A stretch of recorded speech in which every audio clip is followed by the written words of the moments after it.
Hi, ನನ್ನ ಕರ್ನಾಟಕದ ಎಲ್ಲ ಸ್ಪರ್ಧಾ ಮಿತ್ರರಿಗೆ ನಿಮ್ಮ KS ಗುರೂಜಿ ಟೀಮ್ ಮತ್ತು ನಿಮ್ಮ ಹೆಚ್ಚಿನ ಮಂಜುನಾಥ್ ಸರ್ ಮಾಡುವ ಸ್ವಾಗತ ಅಥವಾ ನಮಸ್ತೆ. ನೋಡಿ, ನಿಮ್ಗೆಲ್ಲ ಗೊತ್ತೇ ಇದೆ, ನೆನ್ನೆ ನಮ್ಮ ಹಾನರಬಲ್ KPSCಗೆ ಸುಮಾರು DPAR ಇಂದ ಸುಮಾರು 384 ಪೋಸ್ಟ್ಗಳು ಏನಾಗಿದ್ದಾವೆ ಅಂದ್ರೆ ಸಲ್ಲಿಕೆ ಆಗಿದೆ. ರೈಟ್, ಸಲ್ಲಿಕೆ ಆಗಿದೆ. ಹಾಗೆ ಒಂದಂದ್ರೆ ಗ್ಯಾರಂಟಿ ಆಯ್ತು, ಏನು KS ಅಂದ್ರೆ ಕಾನ್ಫರ್ಮ್ ಆಗುತ್ತೆ. ನೋಡ್ರಿ, ಹಾಗಿದ್ರೆ ಕೆಲವೊಬ್ರು ಮತ್ತೆ ಅದರಲ್ಲಿ ನೆಗೆಟಿವ್ ಮಾತಾಡ್ತಾ ಇರ್ತೀರಿ, ಅಥವಾ ನೆಗೆಟಿವ್ ಅನ್ನೋದಕ್ಕಿಂತ ಆತರ ಹತಾಶೆ ಆಗಿರುತ್ತೆ ಪಾಪ ನಿಮ್ಗಳಿಗೂ. ಏನು ಅಂತ ಅಂದ್ರೆ, ಸರ್ ಪ್ರಸ್ತಾವನೆ ಆಗಿದ್ ಬಿಡ್ರಿ, ಅದ್ರ ಕಾನ್ಫರ್ಮ್ ಆಗ್ಬೇಕಲ್ರಪ್ಪ, ರೈಟ್ ಅಂತ ಮನ್ಸಲ್ಲಿ ಬರುತ್ತೆ. ನೋಡಿ, ಆಲ್ರೆಡಿ ಇವಾಗ ಇಲ್ಲಿವರೆಗೂ ಇಷ್ಟು ವೇಟ್ ಮಾಡಿದಿರಾ, ಒಂದು ಗ್ಯಾರಂಟಿ ಕೊಡ್ತೀನಿ, 100% ಕಾನ್ಫರ್ಮ್ ಆಗುತ್ತೆ. ಸೊ ಹಾಗಿದ್ರೆ ಕಾನ್ಫರ್ಮ್ ಅಂದ್ರೆ ಗ್ಯಾರಂಟಿ ಅಂತ ಗೊತ್ತಾಯ್ತು ಈಗ. ಸೊ ಹಾಗಿದ್ರೆ ನೆಕ್ಸ್ಟ್ ಮಾಡ್ಬೇಕಾಗಿರೋದು ಏನು ಅಂದ್ರೆ, the best of your life, ನಿಮ್ಮ ಜೀವನದ ಅತ್ಯಮೂಲ್ಯವಾಗಿರ್ತಕ್ಕಂಥ ಟೈಮ್ ಅನ್ನ ಈಗ ನೀವು ಪ್ರಿಪರೇಷನ್ಗೆ ಕೊಡಬೇಕಾಗಿದೆ. ಸೊ ಹಾಗಾಗಿ ಇವತ್ತು ನಾನೇನ್ ಮಾಡ್ಲಿಕ್ಕೆ ಹೋಗ್ತಾ ಇದ್ದೀನಿ ಅಂತಂದ್ರೆ, KS ಮೇನ್ಸ್ ಏನಿದೆ ಅಥವಾ ಪ್ರಿಲಿಮ್ಸ್, ನೋಡಿ ಏನ್ ಹೇಳ್ತಾ ಇದ್ದೀನಿ, ನೀವಿಲ್ಲಿ ಪ್ರಿಲಿಮ್ಸ್ ಮತ್ತು ಮೇನ್ಸ್ ಅಂತ ಹೇಳಿ ಸಪರೇಟ್ ಆಗಿ ಓದ್ಕೋಬೇಡಿ. ಯಾಕೆ, ನನ್ನ ಅನುಭವದಲ್ಲಿ ನಾನೇನ್ ಹೇಳ್ತೀನಿ ಅಂತಂದ್ರೆ, ಕೆಲವೊಂದು ಸಬ್ಜೆಕ್ಟ್ ಅನ್ನ ಸ್ವಲ್ಪ ನೀವೇನ್ ಮಾಡ್ಬೋದಪ್ಪ ಅಂತಂದ್ರೆ, ಕೆಲವೊಂದು ಸಬ್ಜೆಕ್ಟ್ ಅನ್ನ ಸ್ವಲ್ಪ ಅವಾಯ್ಡ್ ಮಾಡೋಣ. ನಾನು ಹೇಳ್ತೀನಿ ಇಲ್ಲಿ ಯಾವ್ದು ಮೇನ್ಸ್ ನೀವು ಇಂಪಾರ್ಟೆನ್ಸ್ ಕೊಡ್ಬೇಕು, ಯಾವ್ದಕ್ಕೆ ಪ್ರಿಲಿಮ್ಸ್ಗೆ ಇಂಪಾರ್ಟೆನ್ಸ್ ಕೊಡ್ಬೇಕು, ಯಾವ ತರ ಪ್ರತಿ ಒಂದು ಸಬ್ಜೆಕ್ಟ್ ನ ಇಂಪಾರ್ಟೆನ್ಸ್ ಇದೆ. ಟ್ರಸ್ಟ್ ಮೀ, ನಿಮಗೆ ಗೊತ್ತಾಗುತ್ತೆ. ಈ ವಿಡಿಯೋ ಮುಗಿಯೋದ್ರೊಳಗೆ ನೀವು ಮೇನ್ಸ್ ಇಸ್ಟ್ ಈಸಿನಾ ಅಂತ ಫೀಲ್ ಆಗುತ್ತೆ. ದಟ್ ಈಸ್ ಓಕೆ, ಅದು ಮಾತ್ರ ನಾನು ನಿಮಗೆ ಗ್ಯಾರಂಟಿ ಕೊಡ್ತೀನಿ. ಹಾಗಾಗಿ ಸ್ವಲ್ಪ ನೀವು ಅಲ್ಲಿ ಇಲ್ಲಿ ಎಲ್ಲೂ ನೋಡಿದ್ರೆ ಸ್ಟ್ರಿಕ್ಟ್ ಆಗಿ ಇದು ಇರಿ. ಓಕೆ ಓಕೆ, ಅಟೆನ್ಷನ್ ಇರಲಿ. ಹಾಗೆ ನಾವು ನಮ್ಮ KS ಗುರೂಜಿಯಿಂದ ಏನ್ ಮಾಡ್ತಾ ಇದೀವಿ ಅಂದ್ರೆ, ಪ್ರಿಲಿಮ್ಸು, ಓಕೆ, ಜೊತೆಗೆ ಟೆಸ್ಟ್ ಸೀರೀಸು ಮತ್ತು ಒಂದು ಇಂಟಿಗ್ರೇಟೆಡ್ ಸೂಪರ್ 50 ಅಂತ ಹೇಳಿ ಲಾಂಚ್ ಮಾಡ್ತಾ ಇದೀವಿ. ಕೆಲವೊಬ್ರು ಕೇಳ್ಬೋದು, ಸರ್ ಉದ್ದೇಶ ಏನಿದೆ ಸರ್, ನಾವು ಯಾಕೆ ನಂಬಬೇಕು ಅಂತ ಅಂದ್ರೆ, ನಾನು ನಿಮ್ಗೆ ಗ್ಯಾರಂಟಿ ಕೊಡ್ತೀನಿ. ನೋಡಿ, ಇಲ್ಲಿ ನಾವು ಏನಿದೀವಲ್ಲ, some of experienced, okay, and they are well versed with KPSC. ಅಂದ್ರೆ KPSC ಅನ್ನ ಸುಮಾರು 7 ವರ್ಷದಿಂದ 10 ವರ್ಷದಿಂದ ಇದೇ ಫೀಲ್ಡ್ ಅಲ್ಲಿ ಇರ್ತಕ್ಕಂಥ ಫ್ಯಾಕಲ್ಟೀಸ್ ಇದ್ದಾರೆ. Many of them okay mains ಅನ್ನು ಕೂಡ ಬರ್ದಿದ್ದಾರೆ, ಕೆಲವೊಬ್ರು ಇಂಟರ್ವ್ಯೂ ಕೂಡ ಹೋಗಿದ್ದಾರೆ.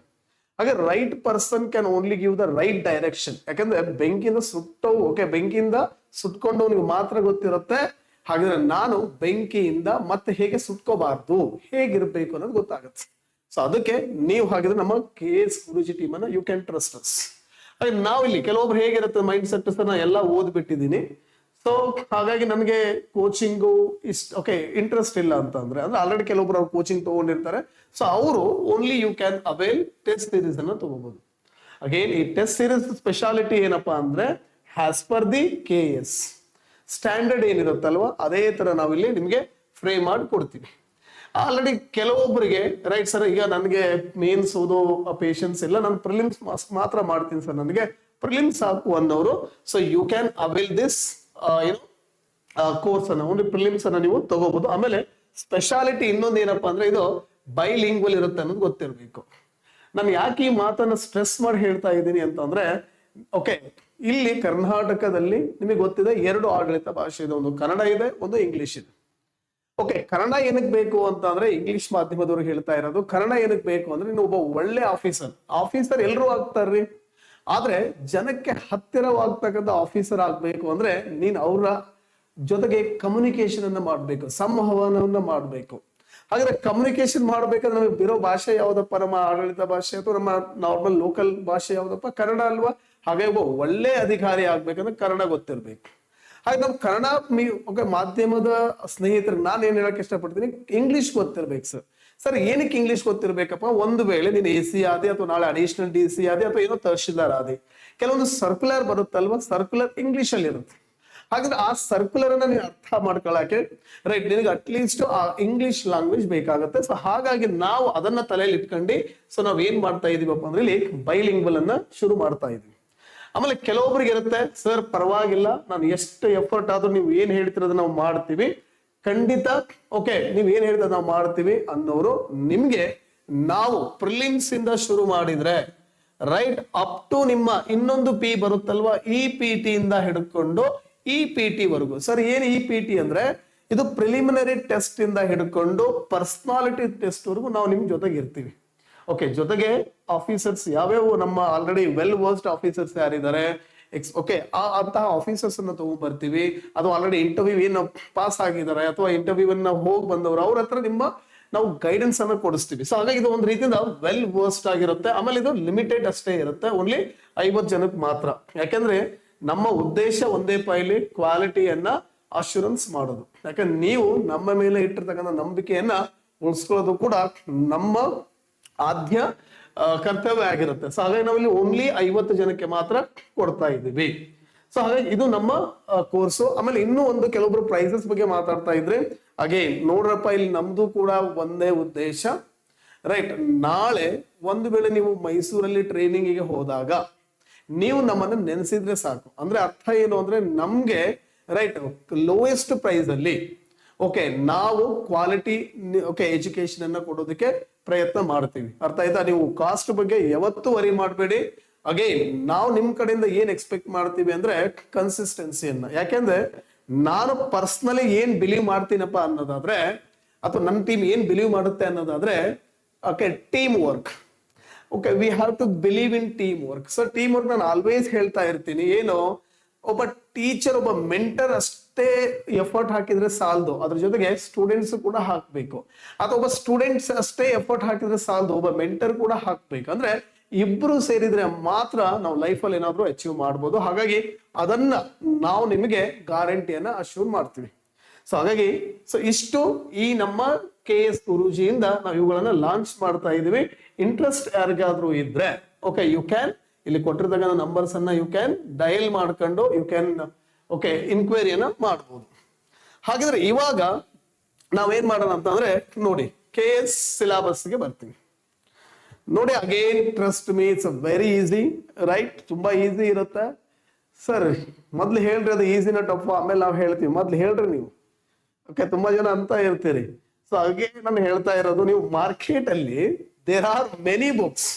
ಎಥಿಕ್ಸ್ ಪೇಪರ್ ತಗೊಳ್ಳಿ, ಎಥಿಕ್ಸ್ಗೆ 1-2 ಬುಕ್ಸ್, ಆದ್ರೆ ಯಾರೂ ಕೂಡ ಅಥವಾ ಯಾವ ಬುಕ್ಕು ಕೂಡ ನಿಮಗೆ ಅದನ್ನ ಹೆಂಗ್ ಓದ್ಬೇಕು ಅಂತ ಹೇಳೋದಿಲ್ಲ. ಅದಕ್ಕೆ ನಾನೇನ್ ಹೇಳ್ತೀನಿ ಅಂದ್ರೆ, ಇಲ್ಲಿ ಸ್ವಲ್ಪ ಗೈಡೆನ್ಸ್ ಅವಶ್ಯಕತೆ ಇದೆ. ಅರ್ಥ ಆಯ್ತಾ? ಓಕೆ, ನಾವು ನಿಮಗೆ ಹೆಂಗೆ ಓದಬೇಕು ಅಂತ ಹೇಳ್ಕೊಡಕ್ ಆಗೋದಿಲ್ಲ. ಯಾಕಂದ್ರೆ ನಿಮ್ಗೆ ಆಲ್ರೆಡಿ ನಮ್ಗಿಂತ ಚೆನ್ನಾಗಿ ಓದೋದು ಗೊತ್ತಿರುತ್ತೆ. ಬಟ್ ನಾವು ನಿಮ್ಗೆ ಏನ್ ಅಸಿಸ್ಟ್ ಮಾಡ್ಬೋದು ಅಂದ್ರೆ, ಏನ್ ಓದ್ಬೋದು ಅಂತ ಹೇಳ್ಬೇಕಾಗ್ತದೆ ಅಷ್ಟೇ. ಸೊ ಹಾಗಾಗಿ ಇವತ್ತು ನಾನು ಏನ್ ಮಾಡ್ತೀನಿ ಅಂದ್ರೆ, the entire KS okay subjects ಏನಿದೆ, ಸೊ ಅವುಗಳನ್ನ ಯಾಕೆ ಕೊಟ್ಟಿದ್ದಾರೆ, ಯಾವ್ಯಾವ ಸಬ್ಜೆಕ್ಟ್ ಇದೆ, ಸೊ ಯಾವ ಸಬ್ಜೆಕ್ಟ್ ನ ಇಂಪಾರ್ಟೆನ್ಸ್ ಏನಿದೆ ಅನ್ನೋದನ್ನ ನೋಡ್ತಾ ಹೋಗ್ತೀನಿ. ನೋಡಿ, ಹಾಗಿದ್ರೆ ಇವಾಗ ಜಸ್ಟ್ ಇಮ್ಯಾಜಿನ್ ಮಾಡ್ಕೊಳ್ರಪ್ಪ. ಓಕೆ, ನೀವು ಕುತ್ಕೊಂಡು ಯೋಚನೆ ಮಾಡಿ, ನಿಮ್ಮನ್ನ ಯಾಕೆ ರೈಟ್ ಗವರ್ನಮೆಂಟ್ ರಿಕ್ರೂಟ್ ಮಾಡ್ಬೇಕು? ಓಕೆ, ಫಸ್ಟ್ ನಮ್ ತಲೆಯಲ್ಲಿ ಬರ್ತಕ್ಕಂಥ ಯಾಕೆ ನಮ್ಮನ್ನ ತಗೋಬೇಕು? ಅವ್ರು ಸುಮ್ಮನೆ ನಿಮಗೆ ಸ್ಯಾಲ್ರಿ ಕೊಟ್ಟಿ ಓಕೆ ಒಂದು ಫಿಕ್ಸ್ಡ್ ಅಮೌಂಟ್ ಅನ್ನು ದುಡ್ಡು ಕೊಟ್ಟು ನಿಮ್ಮನ್ನ ಯಾಕೆ ರಿಕ್ರೂಟ್ ಮಾಡ್ಬೇಕು? ಅದನ್ನ ನೀವು ಯೋಚನೆ ಮಾಡಿ. ಹಾಗಿದ್ರೆ ಯಾಕೆ ರಿಕ್ರೂಟ್ ಮಾಡ್ಬೇಕು ಅಂದ್ರೆ ಉದ್ದೇಶ ಒಂದೇ. ನೋಡಿ, ಹಾಗಿದ್ರೆ ಏನ್ ಉದ್ದೇಶ ಸರ್ ಅಂತ ಅಂದ್ರೆ, ಒಳ್ಳೆಯ ಆಡಳಿತವನ್ನ, ಅಥವಾ you can write it as ಉತ್ತಮ ಆಡಳಿತ, ರೈಟ್? ಹೌದ್ರಾ? ಸೊ ಎದಕ್ಕೆ? ಉತ್ತಮ ಆಡಳಿತವನ್ನ ಪ್ರೊವೈಡ್ ಮಾಡೋದಿಕ್ಕೆ, ಅಥವಾ ಅದನ್ನೇ ನಾನು ಇಂಗ್ಲಿಷ್ ಅಲ್ಲಿ ಹೇಳೋದಾದ್ರೆ, so to ensure good governance. Okay, ಅದನ್ನ ನಾವೇಂತ ಕರಿತೀವಿ ಹಾಗಿದ್ರೆ, ಉತ್ತಮ ಆಡಳಿತವನ್ನ ಎನ್ಶೋರ್ ಮಾಡೋದಕ್ಕೆ ನಿಮ್ಮನ್ನ ರಿಕ್ರೂಟ್ ಮಾಡ್ತಾರೆ ಅನ್ನೋದು ಗೊತ್ತಿರ್ಬೇಕು. ಸೊ ಹಾಗಿದ್ರೆ ನಾನು ನಿಮಗೆ ಗೊತ್ತಾಯ್ತು, ಗುಡ್ ಗವರ್ನೆನ್ಸ್ ಅಥವಾ ಗವರ್ನೆನ್ಸ್ ಅನ್ನೋ ಟಾಪಿಕ್ ಇದೆ, ಸಿಲೆಬಸ್ ಅಲ್ಲಿ ಇದೆ. ಬಟ್ ಅಗೇನ್ ಹೇಳ್ತಾ ಇದ್ದೀನಿ, ಇವೆಲ್ಲವೂ ಕೂಡ ಸಿಲೆಬಸ್ ಅಲ್ಲಿ ಡೈರೆಕ್ಟ್ ಆಗಿ ಎಲ್ಲೂ ಮೆನ್ಷನ್ ಆಗಿಲ್ಲ. But they can ask you questions. Okay, UPSC ಅದೇ ತರ ಮಾಡುತ್ತೆ. ಇವನ್ KS ಕೂಡ ಕೆಲವೊಂದು ಹೋದ್ ಸಾರಿ 2021 ಏನೋ ಮೇನ್ಸ್ ಬರ್ದ್ವಲ್ಲ, ಅಲ್ಲಿ ಕೂಡ ಇದೇ ತರ ಆಟಗಳು ಆಡಿದರು.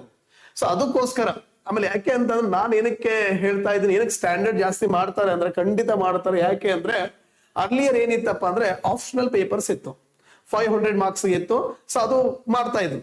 ಬಟ್ ಇವಾಗ ಏನಾಗಿದೆ ಅಂದ್ರೆ ಆಪ್ಷನಲ್ ಪೇಪರ್ಸ್ ಇಲ್ಲ.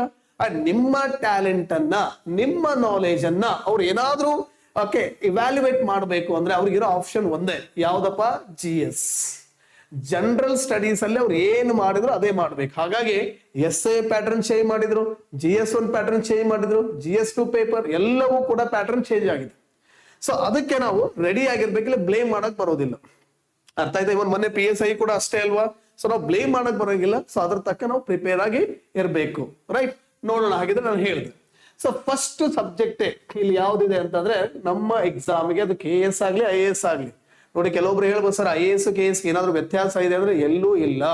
ಕರೆಕ್ಟ್ ಆಗಿ ಕಂಪೇರ್ ಮಾಡಿದ್ರೆ KS ಮತ್ತು IAS ಸಿಲೆಬಸ್ ಕಂಪೇರ್ ಮಾಡಿದ್ರೆ ನನ್ನ ಎಕ್ಸ್ಪೀರಿಯನ್ಸ್ ಅಲ್ಲಿ IAS ಸಿಲೆಬಸ್ ಕಡಿಮೆ ಇದೆ, KS ಸಿಲೆಬಸ್ ಜಾಸ್ತಿ ಇದೆ. ಅರ್ಥ ಆಯ್ತಾ? ಹೇಳ್ತೀನಿ ಏನಕ್ಕೆ ಅಂತ ಹೇಳಿ, I will tell you. So ನೋಡಿ, ಹಾಗಿದ್ರೆ ನಾವು ಫಸ್ಟ್ ಯಾವ ಟಾಪಿಕ್ ಇದೆ ಸರ್ ಆಗಿದ್ರೆ ಗವರ್ನೆನ್ಸ್. ಹಾಗಿದ್ರೆ ಕೆಲವೊಬ್ರು ತಲೆಯಲ್ಲಿ ಕ್ವೆಶನ್ ರೈಸ್ ಆಗ್ತಾ ಇದೆ ಸರ್. ಆಗಿದ್ರೆ ಸರ್ ಏನಿದು ಗವರ್ನೆನ್ಸ್, ಯಾಕೆ ಓದ್ಬೇಕು? ಕರೆಕ್ಟಾ? ಇದು ಫಸ್ಟ್. ನೋಡಿ, ನಾನು ಹೇಳಿದೆ ಈ ಗವರ್ನೆನ್ಸ್ ನ ಒಂದು ಮುಖ್ಯ ಉದ್ದೇಶ ಏನಪ್ಪಾ ಅಂತಂದ್ರೆ ಒಳ್ಳೆಯ ಸಮಾಜವನ್ನ ಅಥವಾ ಒಂದು welfare and well being of the people ಅನ್ನ ಎನ್ಶೋರ್ ಮಾಡೋದು. ಅಥವಾ ಈ ನಾವು ಏನಂತ ಹೇಳ್ತೀವಿ, ಯೋಗ ಮತ್ತು ಕ್ಷೇಮ, ಒಂದು ಸಮಾಜದ ಅಥವಾ ಜನರ ಯೋಗಕ್ಷೇಮವನ್ನ ಮಾಡ್ಲಿಕ್ಕೆ ಈ ಸಬ್ಜೆಕ್ಟ್ ಅನ್ನು ನಿಮಗೆ ಇಟ್ಟಿದ್ದಾರೆ. ಹಾಗೆ ನಿಮ್ಮನ್ನು ಕೂಡ ರಿಕ್ರೂಟ್ ಮಾಡ್ತಾರೆ ಸರ್. ಹಾಗಿದ್ರೆ ನೆಕ್ಸ್ಟ್ ನಿಮ್ ತಲೆಯಲ್ಲಿ ಕ್ವೆಶನ್ ರೈಸ್ ಆಗುತ್ತೆ, ಸರ್ ಹೆಂಗೆ, ಯಾವ ತರ ವೆಲ್ಫೇರ್ ಅನ್ನ ಅಶ್ಯೂರ್ ಮಾಡ್ತಾರೆ ಅಂತ ಅಂದ್ರೆ ಅಲ್ಲಿ ಬರೀತಿ ನೋಡಿ ಚಿಕ್ಕದಾಗಿ. ಸರ್ ಹೆಂಗೆ ಅಂತ ಅಂದ್ರೆ, ಹಾಗಿದ್ರೆ ಈ ಪೇಪರ್ ಏನನ್ನ ಒಳಗೊಂಡಿದೆ ಅಥವಾ ಏನನ್ನ ಒಳಗೊಂಡಿದೆ, ಇದು ಪ್ರಿಲಿಮ್ಸ್. ನೋಡಿ, ಹಾಗೆ ನಾನು ಹೇಳ್ತಾ ಇರೋದು ಪ್ರಿಲಿಮ್ಸ್ ಕಮ್ ಮೇನ್ಸ್ ಎರಡಕ್ಕೂ ಯೂಸ್ ಆಗುತ್ತೆ ಸರ್. ಏನು? ಮೊದಲನೇದಾಗಿ ಕಾಯ್ದೆಗಳು, ಆಕ್ಟ್ಸ್. ಓಕೆ, ಏನಕ್ಕೆ ಹಾಗಿದ್ರೆ ಮೊದಲನೇದಾಗಿ ಏನ್ ಕೇಳ್ತಾರೆ ಎಕ್ಸಾಮ್ ಅಲ್ಲಿ? ಕಾಯ್ದೆಗಳು ಕೇಳ್ತಾರೆ ಸರ್. ಕಾಯ್ದೆಗಳು ಯಾವ್ದು ಕೇಳ್ತಾರೆ? ಓಕೆ, ನಾನು ಹೇಳ್ತೀನಿ.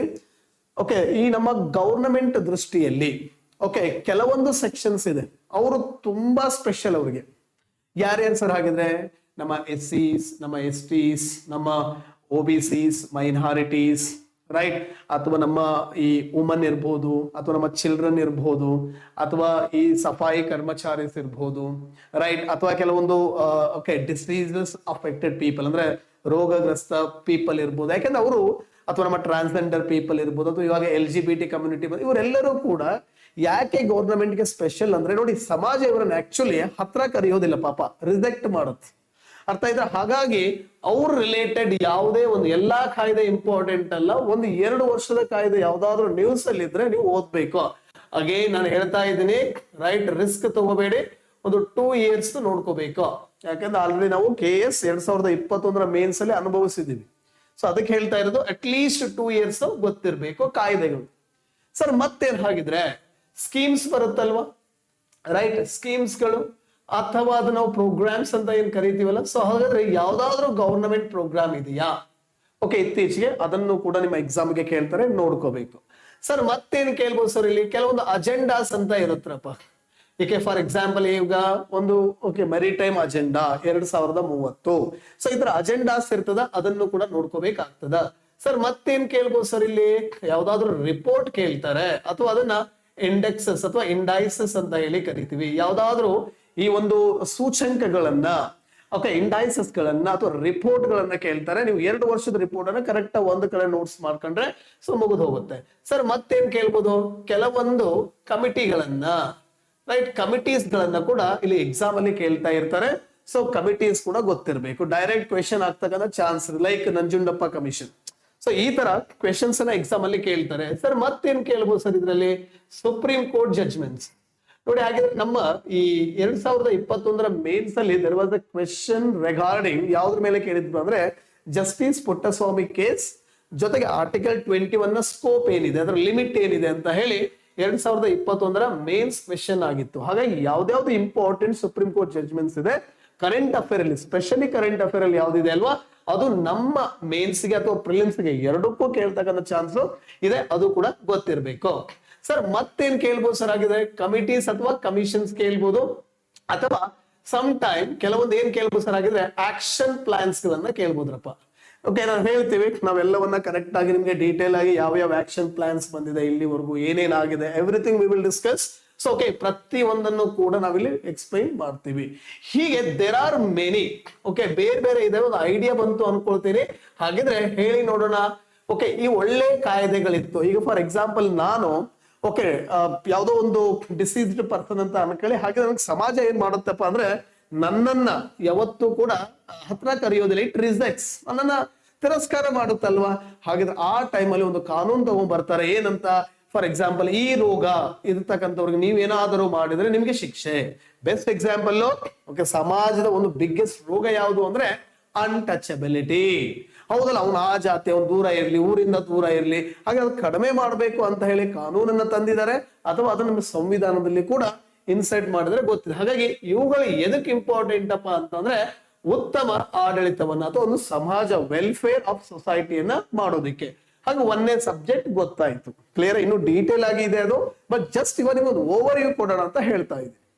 ಹಾಗಿದ್ರೆ ಗೊತ್ತಾಯ್ತಾರೆ. ಹಾಗಿದ್ರೆ ಒಳ್ಳೆ ಸಮಾಜ ನೋಡಿ, ಯಾವುದೇ ದೇಶ ತಗೊಳ್ರಪ್ಪ ನೀವು, ಇಂಡಿಯಾ ತಗೊಳ್ಳಿ, ಒಂದು ಪಾಕಿಸ್ತಾನ ತಗೊಳ್ಳಿ, ಯಾವುದೇ ದೇಶ ತಗೊಳ್ಳಿ, ಆ ದೇಶದ ಗವರ್ನಮೆಂಟ್ ನ ಒಂದೇ ಉದ್ದೇಶ ಏನಾಗಿರುತ್ತೆ ಅಂತ ಅಂದ್ರೆ ಒಳ್ಳೆಯ ಸೇವೆಯನ್ನ ಜನರಿಗೆ ಕೊಡೋದಾಗಿರುತ್ತೆ.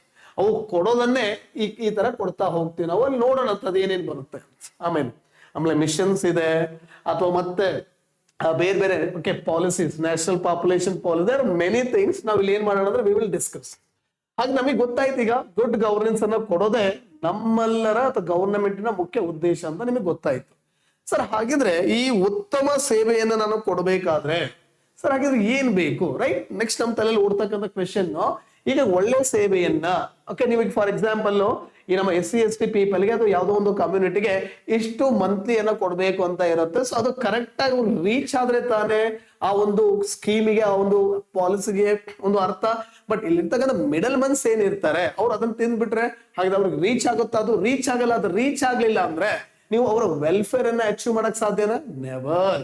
ಹಾಗಾಗಿ ಒಂದು ಗೊತ್ತಿರ್ಲಿ, ಈ ಗವರ್ನೆನ್ಸ್ ಅನ್ನೋದು ಏನಿದೆ ಅಲ್ರ, ಈ ಗವರ್ನೆನ್ಸ್ ನ 3 ಕಾಂಪೋನೆಂಟ್ಸ್ ಇದೆ. ಓಕೆ, 3 ಕಾಂಪೋನೆಂಟ್ಸ್ ಇದೆ. ಯಾವ್ದ್ಯಾವ್ದು? ಒಂದು ಗವರ್ನಮೆಂಟ್, ಒಂದು ಅಡ್ಮಿನಿಸ್ಟ್ರೇಷನ್, ಇನ್ನೊಂದು people. We will discuss later. So ಇವಾಗ ನೋಡಿ, ಹಾಗಿದ್ರೆ ಇವಾಗ ನಾನು ಏನ್ ಹೇಳಿದೆ, ಗುಡ್ ಗವರ್ನೆನ್ಸ್ ಅನ್ನ ಅಚೀವ್ ಮಾಡ. ಗುಡ್ ಗವರ್ನೆನ್ಸ್ ಅನ್ನ ಅಚೀವ್ ಮಾಡಬೇಕು ಅಂದ್ರೆ ಹಾಗಿದ್ರೆ ನಾವು ಏನನ್ನ ಇನ್ಕಲ್ಕೇಟ್ ಮಾಡ್ಬೇಕು, ನಾವು ಏನನ್ನ ಒಳಗಬೇಕು ಅಂದ್ರೆ 3 ಇಂಪಾರ್ಟೆಂಟ್ ಟರ್ಮ್ಸ್ ಇದೆ. ಅಂದ್ರೆ ಎಥಿಕ್ಸ್, ನೈತಿಕತೆ ಇರಬಹುದು, ಆಮೇಲೆ ಇಂಟಿಗ್ರಿಟಿ, ಸಮಗ್ರತೆ ಇರ್ಬೋದು, ಇನ್ನೊಂದು ಯಾವ್ದಪ್ಪ ಅಂದ್ರೆ ಆಪ್ಟಿಟ್ಯೂಡ್ ಅಂತ ಹೇಳಿ ಕರಿತೀವಿ, ದಟ್ ಮೀನ್ಸ್ ಅಭಿಕ್ಷಮತೆ. ಈ ಒಂದು ನೈತಿಕತೆ, ಸಮಗ್ರತೆ ಮತ್ತು ಅಭಿಕ್ಷಮತೆ ಅನ್ನೋದು ತುಂಬಾನೇ ಇಂಪಾರ್ಟೆಂಟ್. ನೋಡಿ, ಒಂದು ವೇಳೆ ಈ ಎಥಿಕ್ಸ್ ಅನ್ನ ಹಾಗಾದ್ರೆ ನೆಕ್ಸ್ಟ್ ನಮ್ಗೆ ತಲೆಯಲ್ಲಿ ಬರುತ್ತೆ, ಸರ್ ಎಥಿಕ್ಸ್ ಏನಿದು ಪೇಪರ್, ಸರ್ ಯಾಕೆ ಎಥಿಕ್ಸ್ ಅನ್ನ ಇಟ್ಟಿದ್ದಾರೆ? ನಾನು ಹೇಳಿದೆ ಎಥಿಕ್ಸ್ ಉದ್ದೇಶ. ಓಕೆ, ಇಲ್ಲಿ 3 ಟರ್ಮ್ಸ್ ಇದೆ ನೋಡಿ, ಫಸ್ಟ್ ಅದನ್ನ ಅರ್ಥ ಮಾಡ್ಕೊಂಡ್ಬಿಡೋಣ. ಎಥಿಕ್ಸ್ ಇದೆಪ್ಪ, ಒಂದು ಇಂಟಿಗ್ರಿಟಿ ಇದೆಪ್ಪ, ಆಪ್ಟಿಟ್ಯೂಡ್ ಇದೆ. ನೋಡಿ, ಈ entire ethics, integrity and aptitude chapter ಅನ್ನ ನಾವು 2 ರೀತಿಯಲ್ಲಿ ಡಿವೈಡ್ ಮಾಡ್ತೀವಿ. Simple for your exam. ಒಂದು, ನಾನು ಅದನ್ನ ಏನ್ ಮಾಡ್ತೀನಿ ಅಂದ್ರೆ foundational of ethics, integrity and aptitude. ನೋಡಿ ಹಾಗೆ ಇಲ್ಲಿ ಬರೀತಾ ಇದ್ದೀನಿ ನಾನಿಲ್ಲಿ, ಎಥಿಕ್ಸ್, ಇಂಟಿಗ್ರಿಟಿ ಅಂಡ್ ಆಪ್ಟಿಟ್ಯೂಡ್ ಅನ್ನೋ ಏನ್ ಸಬ್ಜೆಕ್ಟ್ ಇದೆ, ಇದನ್ನ 2 ತರ ಡಿವೈಡ್ ಮಾಡ್ಕೊಳ್ಳೋಣ. ಒಂದು ಫೌಂಡೇಶನ್ ಅಥವಾ fundamentals of ethics, integrity and aptitude, ಮೂಲ ಆಧಾರಗಳು, ಎಥಿಕ್ಸ್ ನ ಮೂಲ ಆಧಾರಗಳು. ಇನ್ನೊಂದು ಆ ಏನ್ ಮೂಲ ಆಧಾರಗಳು ಏನು ಓದಿರ್ತಾರ ಅದರ ಅಪ್ಲಿಕೇಶನ್, ಅದರ ಅನ್ವಯ ಮಾಡ್ತಕ್ಕಂಥದ್ದು, ಅನ್ವಯಿಕೆ. ಒಂದೇನ್ ಹೇಳಿದೆ ನಾನಿಲ್ಲಿ, ಅದರ ಮೂಲ ಆಧಾರಗಳು. ಓಕೆ, ಮೂಲ ಆಧಾರಗಳು ಯಾವಿದಾವೆ ಮತ್ತು ಅದರ ಅನ್ವಯ ಹೇಗ್ ಮಾಡೋದು ಅಂತ ನೋಡೋಣ. ಹಾಗಿದ್ರೆ ಸರ್ ಹಾಗೆ ಎಕ್ಸಾಂಪಲ್, ಸರ್ ಹಾಗಿದ್ರೆ ಎಥಿಕ್ಸ್, ಇಂಟಿಗ್ರಿಟಿ ಮತ್ತು ಆಪ್ಟಿಟ್ಯೂಡ್ ನ ಮೂಲ ಆಧಾರ ಸ್ತಂಭಗಳು ಸರ್ ಯಾವುದು ಅಂತ ಕೇಳಿದ್ರೆ ನೋಡಿ, ಫಸ್ಟ್ ಎಥಿಕ್ಸ್ ಅನ್ನೋ ವರ್ಡ್ ಇದೆ, ಪ್ರತಿಯೊಂದಕ್ಕೂ ಒಂದು ಮೀನಿಂಗ್ ಇದೆ, ಪ್ರತಿಯೊಂದನ್ನು ಇಟ್ಟದಕ್ಕೂ ಕೂಡ ಒಂದು ಅರ್ಥ ಇದೆ ಸಿಲೆಬಸ್ ಅಲ್ಲಿ. ಸರ್ ಎಥಿಕ್ಸ್ ಏನ್ ಹೇಳುತ್ತೆ ಅಂದ್ರೆ ನೋಡಿ, ನಾನ್ great, okay, I am the leader, okay, ಈ ತರ ಅಹಂಕಾರ, ಅಹಮ್ಮು ತುಂಬಾ ಜನರಲ್ಲಿ ಇರುತ್ತೆ. ಅದನ್ನ ಕಂಟ್ರೋಲ್ ಮಾಡ್ರಪ್ಪ, ಅದು ನೀವು ಹೇಳ್ತಿರೋದು ತಪ್ಪು ಅನ್ನೋದನ್ನ ಎಥಿಕ್ಸ್ ಹೇಳ್ಕೊಡುತ್ತೆ, ರೈಟ್? ಇದ್ರಲ್ಲಿ ಬೇರೆ ಬೇರೆ ಬರುತ್ತೆ ಎಥಿಕ್ಸ್. ಓಕೆ, ನಾನು ಡಿಸ್ಕಷನ್ ಮಾಡ್ತೀವಂತೆ ಎಥಿಕ್ಸ್ ಅಂದ್ರೆ ಏನು, ಅದರ ಡೈಮೆನ್ಷನ್ಸ್ ಯಾವ್ಯಾವ ಇದಾವೆ, ಯಾವ್ಯಾವ ಲೆವೆಲ್ಸ್ ಅಲ್ಲಿ ಎಥಿಕ್ಸ್ ಇರುತ್ತೆ, ಓಕೆ, ವ್ಯಾಲ್ಯೂಸ್ ಅಂದ್ರೆ ಏನು, ಟೈಪ್ಸ್ ಆಫ್ ಎಥಿಕ್ಸ್ ಯಾವ್ದು ಇದಾವೆ, ರೈಟ್? ಅಥವಾ ಯಾವ ಟೈಪ್ ಆಫ್, ನಾವು ಹೇಳ್ತೀವಿ ಕೆಲವು ನನ್ನ ದೃಷ್ಟಿಯಲ್ಲಿ ಸರಿ ಇರ್ಬೋದು, ಆದ್ರೆ ಮತ್ತೊಬ್ಬನ ದೃಷ್ಟಿಯಲ್ಲಿ ಸರಿ ಇರ್ಬೇಕಂತ ಏನು ರೂಲ್ಸ್ ಇಲ್ರ. ಹಾಗಿದ್ರೆ ನಮ್ಗೆ ಅಲ್ಲಿ ಕನ್ಫ್ಲಿಕ್ಟ್ ಆಫ್ ಇಂಟ್ರೆಸ್ಟ್ ಬರುತ್ತೆ. ಆ ಕನ್ಫ್ಲಿಕ್ಟ್ ಆಫ್ ಇಂಟ್ರೆಸ್ಟ್ ಬಂದಾಗ ನಾವು ಯಾವ ಟೈಪ್ ಆಫ್ ಎಥಿಕ್ಸ್ ಅನ್ನ ಟು ಬಿ ಅಪ್ಲೈಡ್, ಹೆಂಗ್ ಅಪ್ಲೈ ಮಾಡಬೇಕು ಅನ್ನೋದು ನಾವಿಲ್ಲಿ ಡಿಸ್ಕಷನ್ ಮಾಡ್ತೀವಿ. ಇದು ಒಂದು ಪೋರ್ಷನ್ ಆಫ್ ಯಾವ್ದೋ ಎಥಿಕ್ಸ್. ಸರ್ ಇನ್ನೊಂದಿದೆ ಅಲ್ಲಿ, ಏನೋ ಇಂಟಿಗ್ರಿಟಿ. ನೋಡಿ, ಇಂಟಿಗ್ರಿಟಿ ಕೂಡ ತುಂಬಾ ಇಂಪಾರ್ಟೆಂಟ್. ನೀವೆಲ್ಲ ಕೇಳಿರ್ತೀರಿ ಇಂಟಿಗ್ರಿಟಿಗೂ ಮತ್ತು ಆನೆಸ್ಟಿ ಕೇಳಿದ್ರಲ್ಲ, 2 ವರ್ಡ್ ಕೇಳಿದಿರಿ. ಸೊ ಇಂಟಿಗ್ರಿಟಿ ಮತ್ತು ಆನೆಸ್ಟಿಗೂ, ರೈಟ್? ಎಸ್ ಚಂದ್ರಿಕಾ, ಖಂಡಿತ ಅದೇ ನಾನು ಹೇಳ್ತಾ ಇದ್ದು, ಬೈಲಿಂಗ್ವಲ್ ಇದೆಯಪ್ಪ ಇದು. You can avail this course. Okay, avail ಮಾಡ್ಬೋದ್ರಪ್ಪ. ಎಸ್ ಬೀರಣ್ಣ, ಗುಡ್ ಈವ್ನಿಂಗ್ ಅಪ್ಪ. Good evening. ಸೊ ನೋಡಿ, ಹಾಗೆ ನಾನು ಏನ್ ಹೇಳ್ತಾ ಇದ್ದೆ ಅಂದ್ರೆ ಇಲ್ಲಿ ನೋಡಿ ಎಥಿಕ್ಸ್ ಬಗ್ಗೆ ನಾನು ಹೇಳ್ತಾ ಇದ್ದೆ, ರೈಟ್. ನೆಕ್ಸ್ಟ್ ಇಂಟಿಗ್ರಿಟಿ ಬಗ್ಗೆ ಮಾತಾಡ್ತಾ ಇದ್ದೆ. ಸೊ ಸರ್ ಹಾಗಿದ್ರೆ ಈ ಆನೆಸ್ಟಿನೂ ಕೇಳಿದಿರಾ, ಇಂಟಿಗ್ರಿಟಿಗೂ ಕೇಳಿದಿರಾ, ಯಾರಾದ್ರೂ ಡಿಫ್ರೆನ್ಸ್ ಹೇಳ್ತೀರಾ? ಇಂಟಿಗ್ರಿಟಿಗೂ ಮತ್ತು ಆನೆಸ್ಟ್ಗೂ is there any difference? Anybody? ಹಾಗೆ just is there any difference between ethics, sorry, honesty and integrity? Is there any?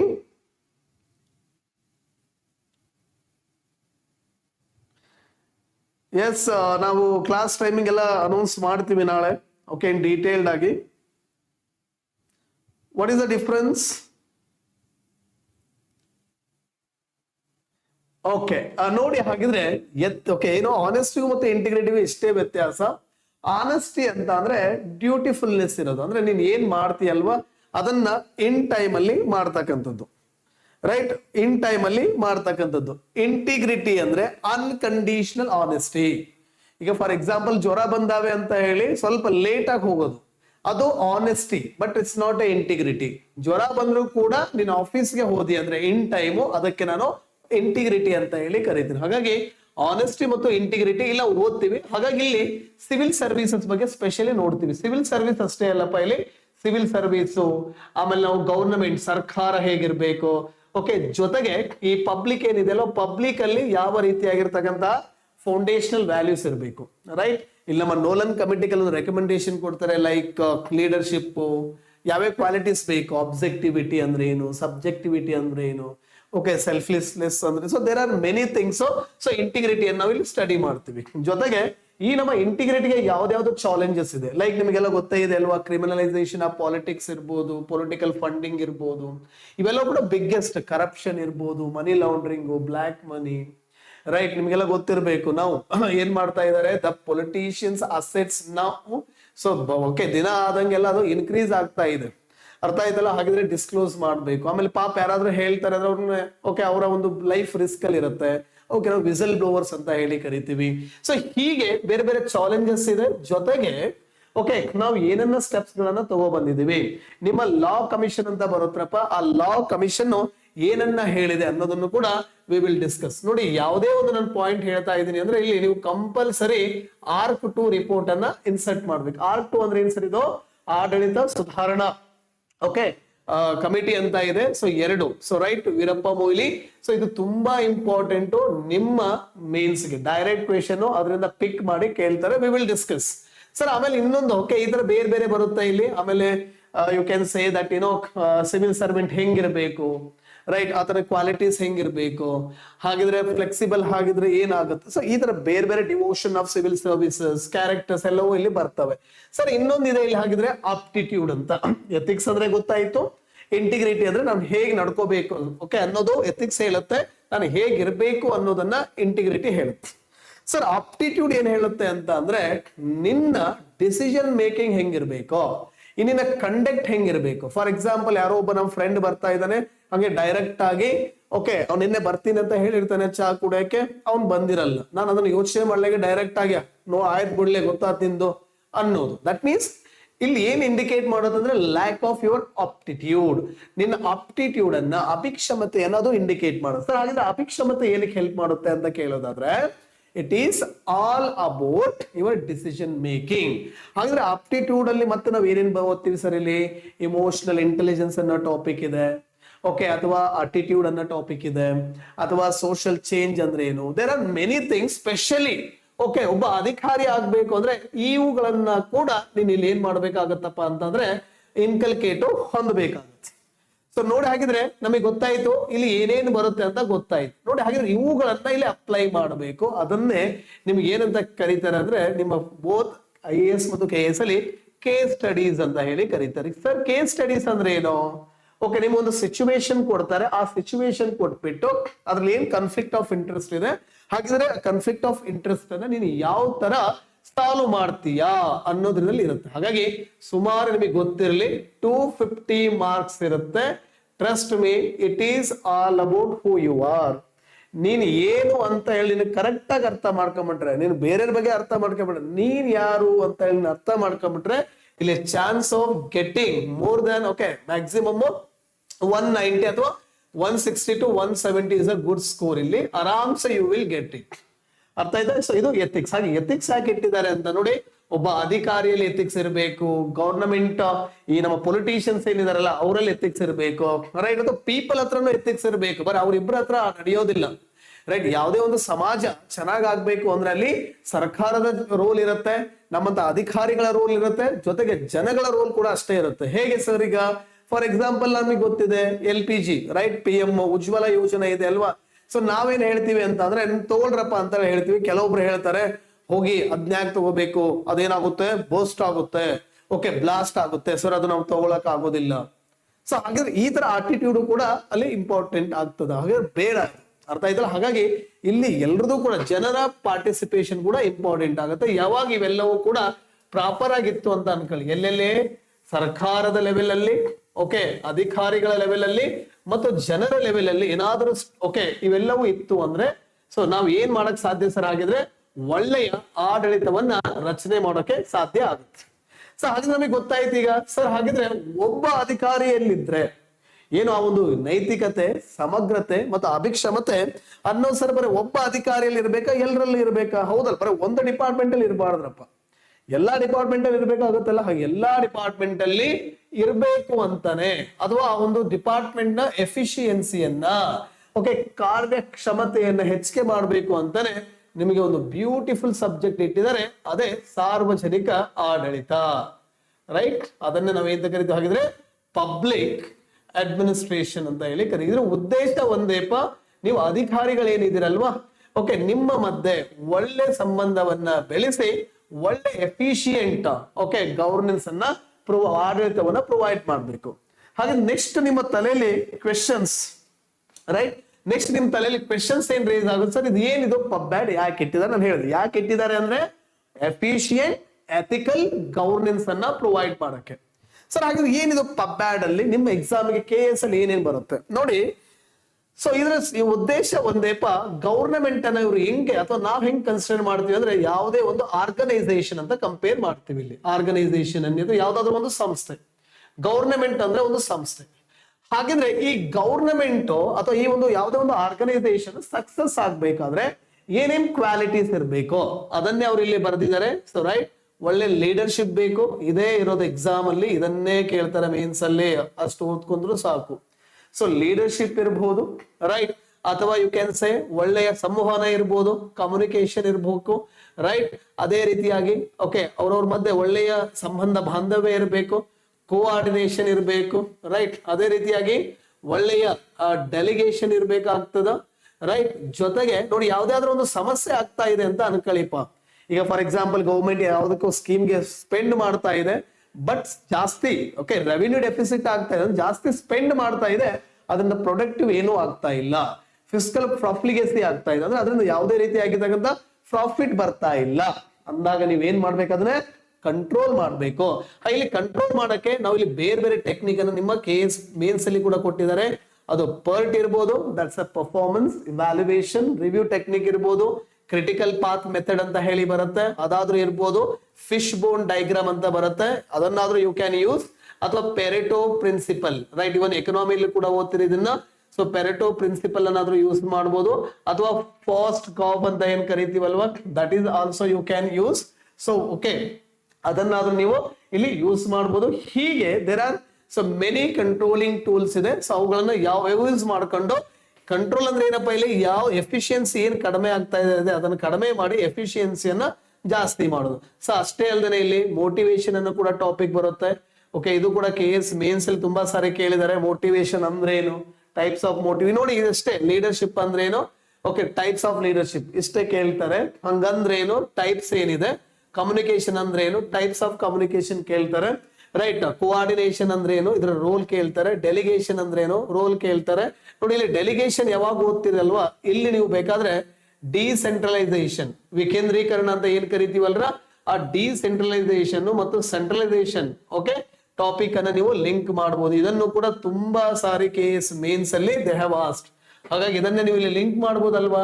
Okay single level planning ಅಂತ ಬರುತ್ತೆ, ಪ್ಲಸ್ ಮಲ್ಟಿ ಲೆವೆಲ್ ಪ್ಲಾನಿಂಗ್ ಅಂತ ಬರುತ್ತೆ. ಆ ಮಲ್ಟಿ ಲೆವೆಲ್ ಪ್ಲಾನಿಂಗ್ ಗೆ ನಿಮ್ಮೆಲ್ಲರ 73rd ಅಂಡ್ ಹಾಲ್ ಮಾರ್ಕ್ ಆಗಿರ್ತಕ್ಕಂಥ 73rd and 74th constitutional amendment 9 okay constitutional okay part ಏನಿದೆ that's matters A lot. ಹೀಗೆ ಈ ತರ ಸಬ್ಜೆಕ್ಟ್ಸ್ ಗಳಲ್ಲಿ ಕೊಟ್ಟಿದ್ದಾರೆ. ಸೊ ಇವು ಎಷ್ಟು ಕರೆಕ್ಟ್ ಆಗಿ ನೀವು ಓದ್ಕೊಂಡ್ರಿ ಅಂದ್ರೆ ಪ್ಲಸ್ ಹಾಗಿದ್ರೆ ಅಡ್ಮಿನಿಸ್ಟ್ರೇಷನ್ ಕೆಲವೊಂದು ಟೈಪ್ಸ್ ಇದೆ ಇಲ್ಲಿ. ಓಕೆ ಡೆವಲಪ್ಮೆಂಟ್ ಅಡ್ಮಿನಿಸ್ಟ್ರೇಷನ್ ಅಂದ್ರೆ ಏನು, ಬಿಹೇವಿಯರ್ ಅಡ್ಮಿನಿಸ್ಟ್ರೇಷನ್ ಅಂದ್ರೆ ಏನು, ನ್ಯೂ ಅಡ್ಮಿನಿಸ್ಟ್ರೇಷನ್ ಓಕೆ ಅಥವಾ ರೆಸ್ಪಾನ್ಸಿವ್ ಅಡ್ಮಿನಿಸ್ಟ್ರೇಷನ್. ನೋಡಿ ಒಂದ್ ನೆನಪಿಟ್ಕೊಳ್ಳಿ, ಇದು ಸಕ್ಸಸ್ ಆಗ್ಬೇಕು ಅಂದ್ರೆ ಗುಡ್ ಅಡ್ಮಿನಿಸ್ಟ್ರೇಷನ್ ಇರ್ಬೇಕು. ಗುಡ್ ಅಡ್ಮಿನಿಸ್ಟ್ರೇಷನ್ ಅಂದ್ರೆ ಏನು ಅಂದ್ರೆ ರೆಸ್ಪಾನ್ಸಿವ್ ಅಡ್ಮಿನಿಸ್ಟ್ರೇಷನ್ ಅಂತ ಹೇಳಿ ಕರೀತೀವಿ. ರೆಸ್ಪಾನ್ಸಿವ್ ಅಡ್ಮಿನಿಸ್ಟ್ರೇಷನ್ ನಮ್ಗೆ ಏನ್ ಬೇಕೋ ಅದನ್ನ ಕೊಡ್ತಕ್ಕಂಥದ್ದು, ಡಿಲೇ ಮಾಡಂಗಿಲ್ಲ. ಅರ್ಥ ಆಯ್ತಾ? ಸೊ ಈ ಪಾಯಿಂಟ್ಸ್ ಗಳನ್ನು ಕೂಡ ನಾವ್ ಏನ್ ಮಾಡ್ತೀವಿ ಅಂತಂದ್ರೆ ಪಬ್ಬ್ಯಾಡ್ ಅಲ್ಲಿ ಓದ್ತೀವಿ. ಹಾಗಾಗಿ ಪಬ್ಬ್ಯಾಡ್ ಕೂಡ ಲಿಮಿಟೆಡ್ ಸಿಲೆಬಸ್ ಇದೆ and easily you can okay ಇದನ್ನು ಕೂಡ ತುಂಬಾ ಈಸಿಲಿ ಸ್ಕೋರ್ ಮಾಡಬಹುದು. ಹಾಗೆ ನಿಮಗೆ ಗೊತ್ತಾಯ್ತು. ಇವಾಗ ಮತ್ತೆ ಹೇಳ್ತಾ ಇದ್ದೀನಿ ಓಕೆ ನಮ್ಮ ಉದ್ದೇಶ ಏನಿಲ್ಲಿ, ಯಾಕೆ ಸರ್ಕಾರ ನಮ್ಮನ್ನೆಲ್ಲ ರಿಕ್ರೂಟ್ ಮಾಡುತ್ತೆ ಅಧಿಕಾರಿಗಳನ್ನ ಅಂತ ಕೇಳಿದ್ರೆ ಟು ಎನ್ಶೋರ್ ಗುಡ್ ಗವರ್ನೆನ್ಸ್ ಅಥವಾ ಒಳ್ಳೆಯ ಆಡಳಿತವನ್ನ ಎನ್ಶೋರ್ ಮಾಡೋದಕ್ಕೆ. ಒಳ್ಳೆಯ ಆಡಳಿತ ಬೇಕು ಅಂದ್ರೆ ನಾನು ನೈತಿಕತೆಯನ್ನ, ಸಮಗ್ರತೆಯನ್ನ, ಅಭಿಕ್ಷಮತೆಯನ್ನ ಎನ್ಶೋರ್ ಮಾಡ್ಬೇಕು. ಜೊತೆಗೆ ಅದು ಬರೀ ಒಬ್ಬ ಅಧಿಕಾರಿಗಿದ್ರೆ ಸಾಲದು, ಆ ಅಧಿಕಾರಿಗಳಿಗೆ ರೈಟ್ ಬೇರೆ ಬೇರೆ ಅಧಿಕಾರಿಗಳಲ್ಲಿ ನಾನು ಹೇಳಿದೆ ಅದು ಅವೇನ್ ಬರ್ದು ಅದ್ರ ಜೊತೆಗೆ ಟ್ರೈನಿಂಗ್ ಅನ್ನ ಒಳ್ಳೆ ಟ್ರೈನಿಂಗ್ ಕೊಡ್ಬೇಕು, ರೈಟ್ ಮೋಟಿವೇಶನ್ ಮಾಡ್ಬೇಕಾಗ್ತದ, ರೈಟ್ ಸೊ ಬ್ರೈನ್ ಸ್ಟಾರ್ಮಿಂಗ್ ಅನ್ನ ಮಾಡ್ಬೇಕಾಗ್ತದೆ. ಹೀಗೆ ಬೇರೆ ಬೇರೆ ಟೆಕ್ನಿಕ್ಸ್ ಓಕೆ ನಿಮ್ಮ ಓಕೆ ಪಬ್ಬ್ಯಾಡ್ ಅಲ್ಲಿ ಓದ್ತೀರಿ. ಓಕೆ ಅಗೇನ್ ಟ್ರಸ್ಟ್ ಮೀ, ಇದು ಕೂಡ ಈಸಿಯೆಸ್ಟ್ ಇದೆ. ಕರೆಕ್ಟ್ ಆಗಿ ನೀವು ಅರ್ಥ ಮಾಡ್ಕೊಂಡ್ರೆ ಇದು ಕೂಡ ಸ್ಕೋರ್ ಮಾಡ್ಬೋದು. ಹಾಗೆ ನನಗೆ ಗೊತ್ತಾಯ್ತು. ರೈಟ್ ಏನ್ ಗೊತ್ತಾಯ್ತು ಸರ್? ಹಾಗಿದ್ರೆ ಒಳ್ಳೆ ಸರ್ಕಾರ ಒಳ್ಳೆ ಗವರ್ನೆನ್ಸ್ ಬೇಕು ಅಂದ್ರೆ ಒಳ್ಳೆ ನಾವು ಸೇವೆಯನ್ನ ಕೊಡ್ಬೇಕಂದ್ರೆ ಓಕೆ ಓಕೆ ಗವರ್ನಮೆಂಟ್ ಅಲ್ಲಿ ಓಕೆ ಏನಿರ್ಬೇಕನ್ನಂಗಾಯ್ತು, ಎಥಿಕ್ಸ್ ಬೇಕಾಗುತ್ತೆ. ಜೊತೆಗೆ ಅಡ್ಮಿನಿಸ್ಟ್ರೇಟಿವ್. ಮತ್ತೆ ಈ ಅಡ್ಮಿನಿಸ್ಟ್ರೇಷನ್ ಅನ್ನ ನಾವು ಎರಡು ತರ ಡಿವೈಡ್ ಮಾಡ್ತೀವಿ. ಒಂದು ಟೆಕ್ನೋಕ್ರಾಟ್ಸ್ ಅಂತ, ಇನ್ನೊಂದು ಬ್ಯೂರೋಕ್ರಾಟ್ಸ್ ಅಂತ ಹೇಳಿ. ಮತ್ತೆ ಬ್ಯೂರೋಕ್ರಾಟ್ಸ್ ಅನ್ನ ಮತ್ತೆ ನಾವು ಎರಡು ತರ ಡಿವೈಡ್ ಮಾಡ್ತೀವಿ. ಒಂದು ಸೆಕ್ಯೂರಿಟಿ ಪರ್ಪಸ್, ಇನ್ನೊಂದು ಈ ಜನರಲ್ ಪರ್ಪಸ್, ಸಿವಿಲ್ ಪರ್ಪಸ್ ಅಂತ, ಕ್ರಿಮಿನಲ್ ಅಂಡ್ ಸಿವಿಲ್ ಅಂತ ಡಿವೈಡ್ ಮಾಡ್ಕೋಬಹುದು. ಸರ್ ಹಾಗಿದ್ರೆ ಸಿವಿಲ್ ಅಂದ್ರೆ ಏನು ಅಂದ್ರೆ ಇದೆ IAS ಓಕೆ IPS ಅಥವಾ KAS ಈ ತರ ಬರುತ್ತೆ. ಅದು FDA ST ಕ್ಯಾನ್ ಸಾರಿ. ಅದೇ ರೀತಿಯಾಗಿ ಈ ನಮ್ಮ ಕ್ರಿಮಿನಲ್ ಬಗ್ಗೆ ನಾವು ಮಾತಾಡ್ಬೇಕು ಅಂತಂದ್ರೆ ಇದನ್ನ ಇಂಟರ್ನಲ್ ಎಕ್ಸ್ಟರ್ನಲ್ ಅಂತ ಡಿವೈಡ್ ಮಾಡ್ಕೊಳ್ಳಿ. ಆಮೇಲೆ ಇಂಟರ್ನಲ್ ಅನ್ನ ಮತ್ತೆ ಸೆಂಟ್ರಲ್ ಮತ್ತು ಸ್ಟೇಟ್ ಅಂತ ಡಿವೈಡ್ ಮಾಡ್ಕೋಬಹುದು. ಸೆಂಟ್ರಲ್ ಅಂತ ಬಂದ್ರೆ ಪ್ಯಾರಾ ಮಿಲಿಟರಿ ಫೋರ್ಸಸ್ ಅಂತ ಬರುತ್ತೆ. ಇನ್ನೊಂದು ಸೆಂಟ್ರಲ್ ಆರ್ಮ್ಡ್ ಫೋರ್ಸಸ್ ಅಂತ ಹೇಳಿ, ಪೊಲೀಸ್ ಫೋರ್ಸಸ್ ಅಂತ ಹೇಳಿ ಬರುತ್ತೆ. Central police forces, central armed forces ಅಂತ ಹೇಳಿ ಬರುತ್ತೆ. ಅದೇ ರೀತಿಯಾಗಿ ನಮ್ಮ ಸ್ಟೇಟ್ ಓಕೆ ಸೆಂಟ್ರಲ್ ಆಯ್ತು. ಸ್ಟೇಟ್ ಬಗ್ಗೆ ಹೇಳ್ಬೇಕು ಅಂತ ಅಂದ್ರೆ ಇಲ್ಲಿ ಪೊಲೀಸ್ ಫೋರ್ಸಸ್ ಅಂತ ಬರುತ್ತೆ. ಹಾಗಾಗಿ ಪೊಲೀಸ್ ರಿಫಾರ್ಮ್ಸ್ ನೀವು ಕಂಪಲ್ಸರಿ ತಿಳ್ಕೊಬೇಕಾಗ್ತದೆ. ಬಿಕಾಸ್ ದೆನ್ ಓನ್ಲಿ ನಾವು ಒಳ್ಳೆಯ ಕ್ರಿಮಿನಲ್ ಜಸ್ಟಿಸ್ ಸಿಸ್ಟಮ್ ಅನ್ನ ಕೊಡೋದಕ್ಕೆ ಸಾಧ್ಯ ಆಗುತ್ತೆ.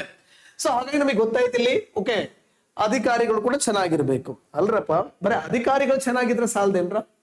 ಮತ್ತೆ ಇಂಪಾರ್ಟೆಂಟ್ ಏನಿರುತ್ತೆ ಸರ್ ಆಗಿದ್ರೆ ಒಳ್ಳೆಯ ರಾಜಕೀಯ ವ್ಯವಸ್ಥೆ. ನೋಡಿ ಯಾವುದೇ ಕಂಟ್ರಿ ಅದು ಒಂದು ಸ್ಥಿರವಾಗಿದೆಯೋ ಇಲ್ಲೋ ಅನ್ನೋದು ಆ ದೇಶದ ಪೊಲಿಟಿಕಲ್ ಸಿಸ್ಟಮ್ ಮೇಲೆ ಅಥವಾ ರಾಜಕೀಯ ವ್ಯವಸ್ಥೆ ಮೇಲೆ ಓಕೆ ಅವನು ಅವಲಂಬಿತವಾಗಿರುತ್ತೆ. ಬೆಸ್ಟ್ ಎಕ್ಸಾಂಪಲ್ ಹೇಳ್ಬೇಕು ಅಂದ್ರೆ ವಾಟ್ ಈಸ್ ಹ್ಯಾಪನ್ ವೇರ್ ಶ್ರೀಲಂಕಾದಲ್ಲಿ ಏನಾಯ್ತು, ರಾಜಕೀಯ ಅಸ್ಥಿರತೆ ಕೋಡ್ ಬಂತು. ಹಾಗಿದ್ರೆ ಪಾಕಿಸ್ತಾನದಲ್ಲಿ ಏನಾಗ್ತಾ ಇದೆ, ಅಲ್ಲಿ ಕೂಡ ಪೊಲಿಟಿಕಲ್ ಇನ್ಸ್ಟೆಬಿಲಿಟಿ ಅಥವಾ ರಾಜಕೀಯ ಓಕೆ ಸುವ್ಯವಸ್ಥೆ ಸರಿ ಇಲ್ಲ. ಹಾಗಿದ್ರೆ ನಮಗೆ ಗೊತ್ತಾಯ್ತು ಏನು ಒಳ್ಳೆಯ ಪೊಲಿಟಿಕಲ್ ಸಿಸ್ಟಮ್ ಬೇಕು. ಸರ್ ಹಾಗಿದ್ರೆ ಒಳ್ಳೆಯ ಪೊಲಿಟಿಕಲ್ ಸಿಸ್ಟಮ್ ನಮಗೆ ಬೇಕು ಅಂದ್ರೆ ಸರ್ ಹಾಗಿದ್ರೆ ಏನು ಹೊಂದಿರಬೇಕು ಅಥವಾ ಒಳ್ಳೆಯ ಪೊಲಿಟಿಕಲ್ ಸಿಸ್ಟಮ್ ಏನನ್ನ ಒಳಗೊಂಡಿರುತ್ತೆ ಅನ್ನೋದಾದ್ರೆ trust me the first thing ಅದೇನ್ ಹೊಂದಿರುತ್ತೆ ಅಂದ್ರೆ ಗವರ್ನಮೆಂಟ್. ಓಕೆ ಮತ್ತೇನಿರುತ್ತೆ ಸರ್ ಹಾಗಿದ್ರೆ ಡೆಮೋಕ್ರೆಟಿಕ್ ಇನ್ಸ್ಟಿಟ್ಯೂಷನ್ಸ್ ಓಕೆ ಪ್ರಜಾಪ್ರಭುತ್ವ ಸಂಸ್ಥೆಗಳು. ಇನ್ನೊಂದೇನಪ್ಪಾ ಅಂದ್ರೆ ನ್ಯಾಯ ಅಥವಾ ಜುಡಿಷಿಯಲ್ ಸಿಸ್ಟಮ್. ಓಕೆ ಒಂದು ಜುಡಿಷಿಯಲ್ ಸಿಸ್ಟಮ್. ರೈಟ್ ಈ ಮೂರುಗಳು ತುಂಬಾನೇ ಇಂಪಾರ್ಟೆಂಟು. ಯಾವುದೇ ದೇಶದ ರಾಜಕೀಯ ವ್ಯವಸ್ಥೆಯ ಒಂದು 3 ಪಿಲ್ಲರ್ಸ್ ಅಂತ ಕರಿತೀನಿ ಸರ್. ಯಾವ್ದಾವ್ದಪ್ಪ ಹಾಗಿದ್ರೆ ಒಂದು ಗವರ್ನಮೆಂಟ್, ಒಂದು ಪ್ರಜಾಪ್ರಭುತ್ವ ಸಂಸ್ಥೆಗಳು ಡೆಮೋಕ್ರೆಟಿಕ್ ಇನ್ಸ್ಟಿಟ್ಯೂಷನ್ಸ್, ಇನ್ನೊಂದು ಯಾವುದು ಜುಡಿಷಿಯಲ್ ಸಿಸ್ಟಮ್. ನೋಡಿ ಹಾಗಿದ್ರೆ ಇವೆರಡೂ ಕೂಡ ಅಥವಾ ಈ ಮೂರೂ ಕೂಡ ಪ್ರಾಪರ್ ಆಗಿ ತಮ್ಮ ಕೆಲಸವನ್ನ ತಾವು ಮಾಡಬೇಕಾದರೆ ರೈಟ್ ಇವ್ರಿಗೊಂದು ಫ್ರೇಮ್ ವರ್ಕ್ ಬೇಕಲ್ರ.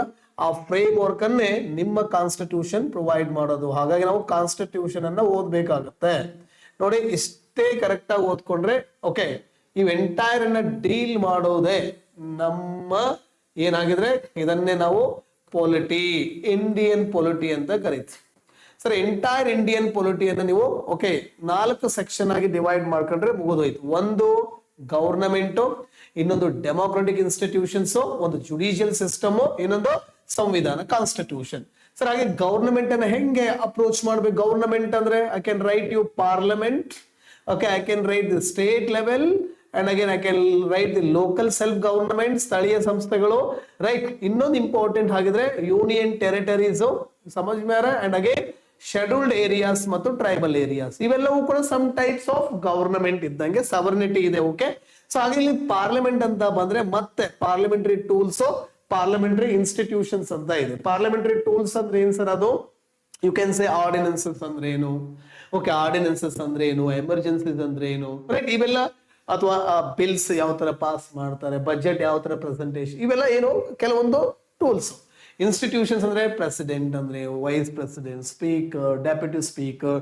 ಅದೇ ತರ government, parliament, state, local self government ಗೊತ್ತಿದೆ ನಿಮಗೆ, ಲೋಕಲ್ ಮತ್ತು ಮತ್ತೇನಂತ ಕರಿತೀವಿ ನಾವಿಲ್ಲಿ ಅರ್ಬನ್ ಅಂತ ಕರಿತೀನಿ. ಲೋಕಲ್ ಅಲ್ಲಿ ಗ್ರಾಮ ಪಂಚಾಯತ್ ಇದೆ, ಅರ್ಬನ್ ಅಲ್ಲಿ ತಾಲೂಕು ಮತ್ತು ಜಿಲ್ಲಾ ಪಂಚಾಯತಿಗಳನ್ನ ಯು ಕ್ಯಾನ್ ಸೇ ಆರಾಮ್ಸೆ ಇಲ್ಲಿ ಕನೆಕ್ಟ್ ಮಾಡೋ, ಯೂನಿಯನ್ ಟೆರಿಟರೀಸ್ ಅನ್ನ ಕನೆಕ್ಟ್ ಮಾಡಬಹುದು.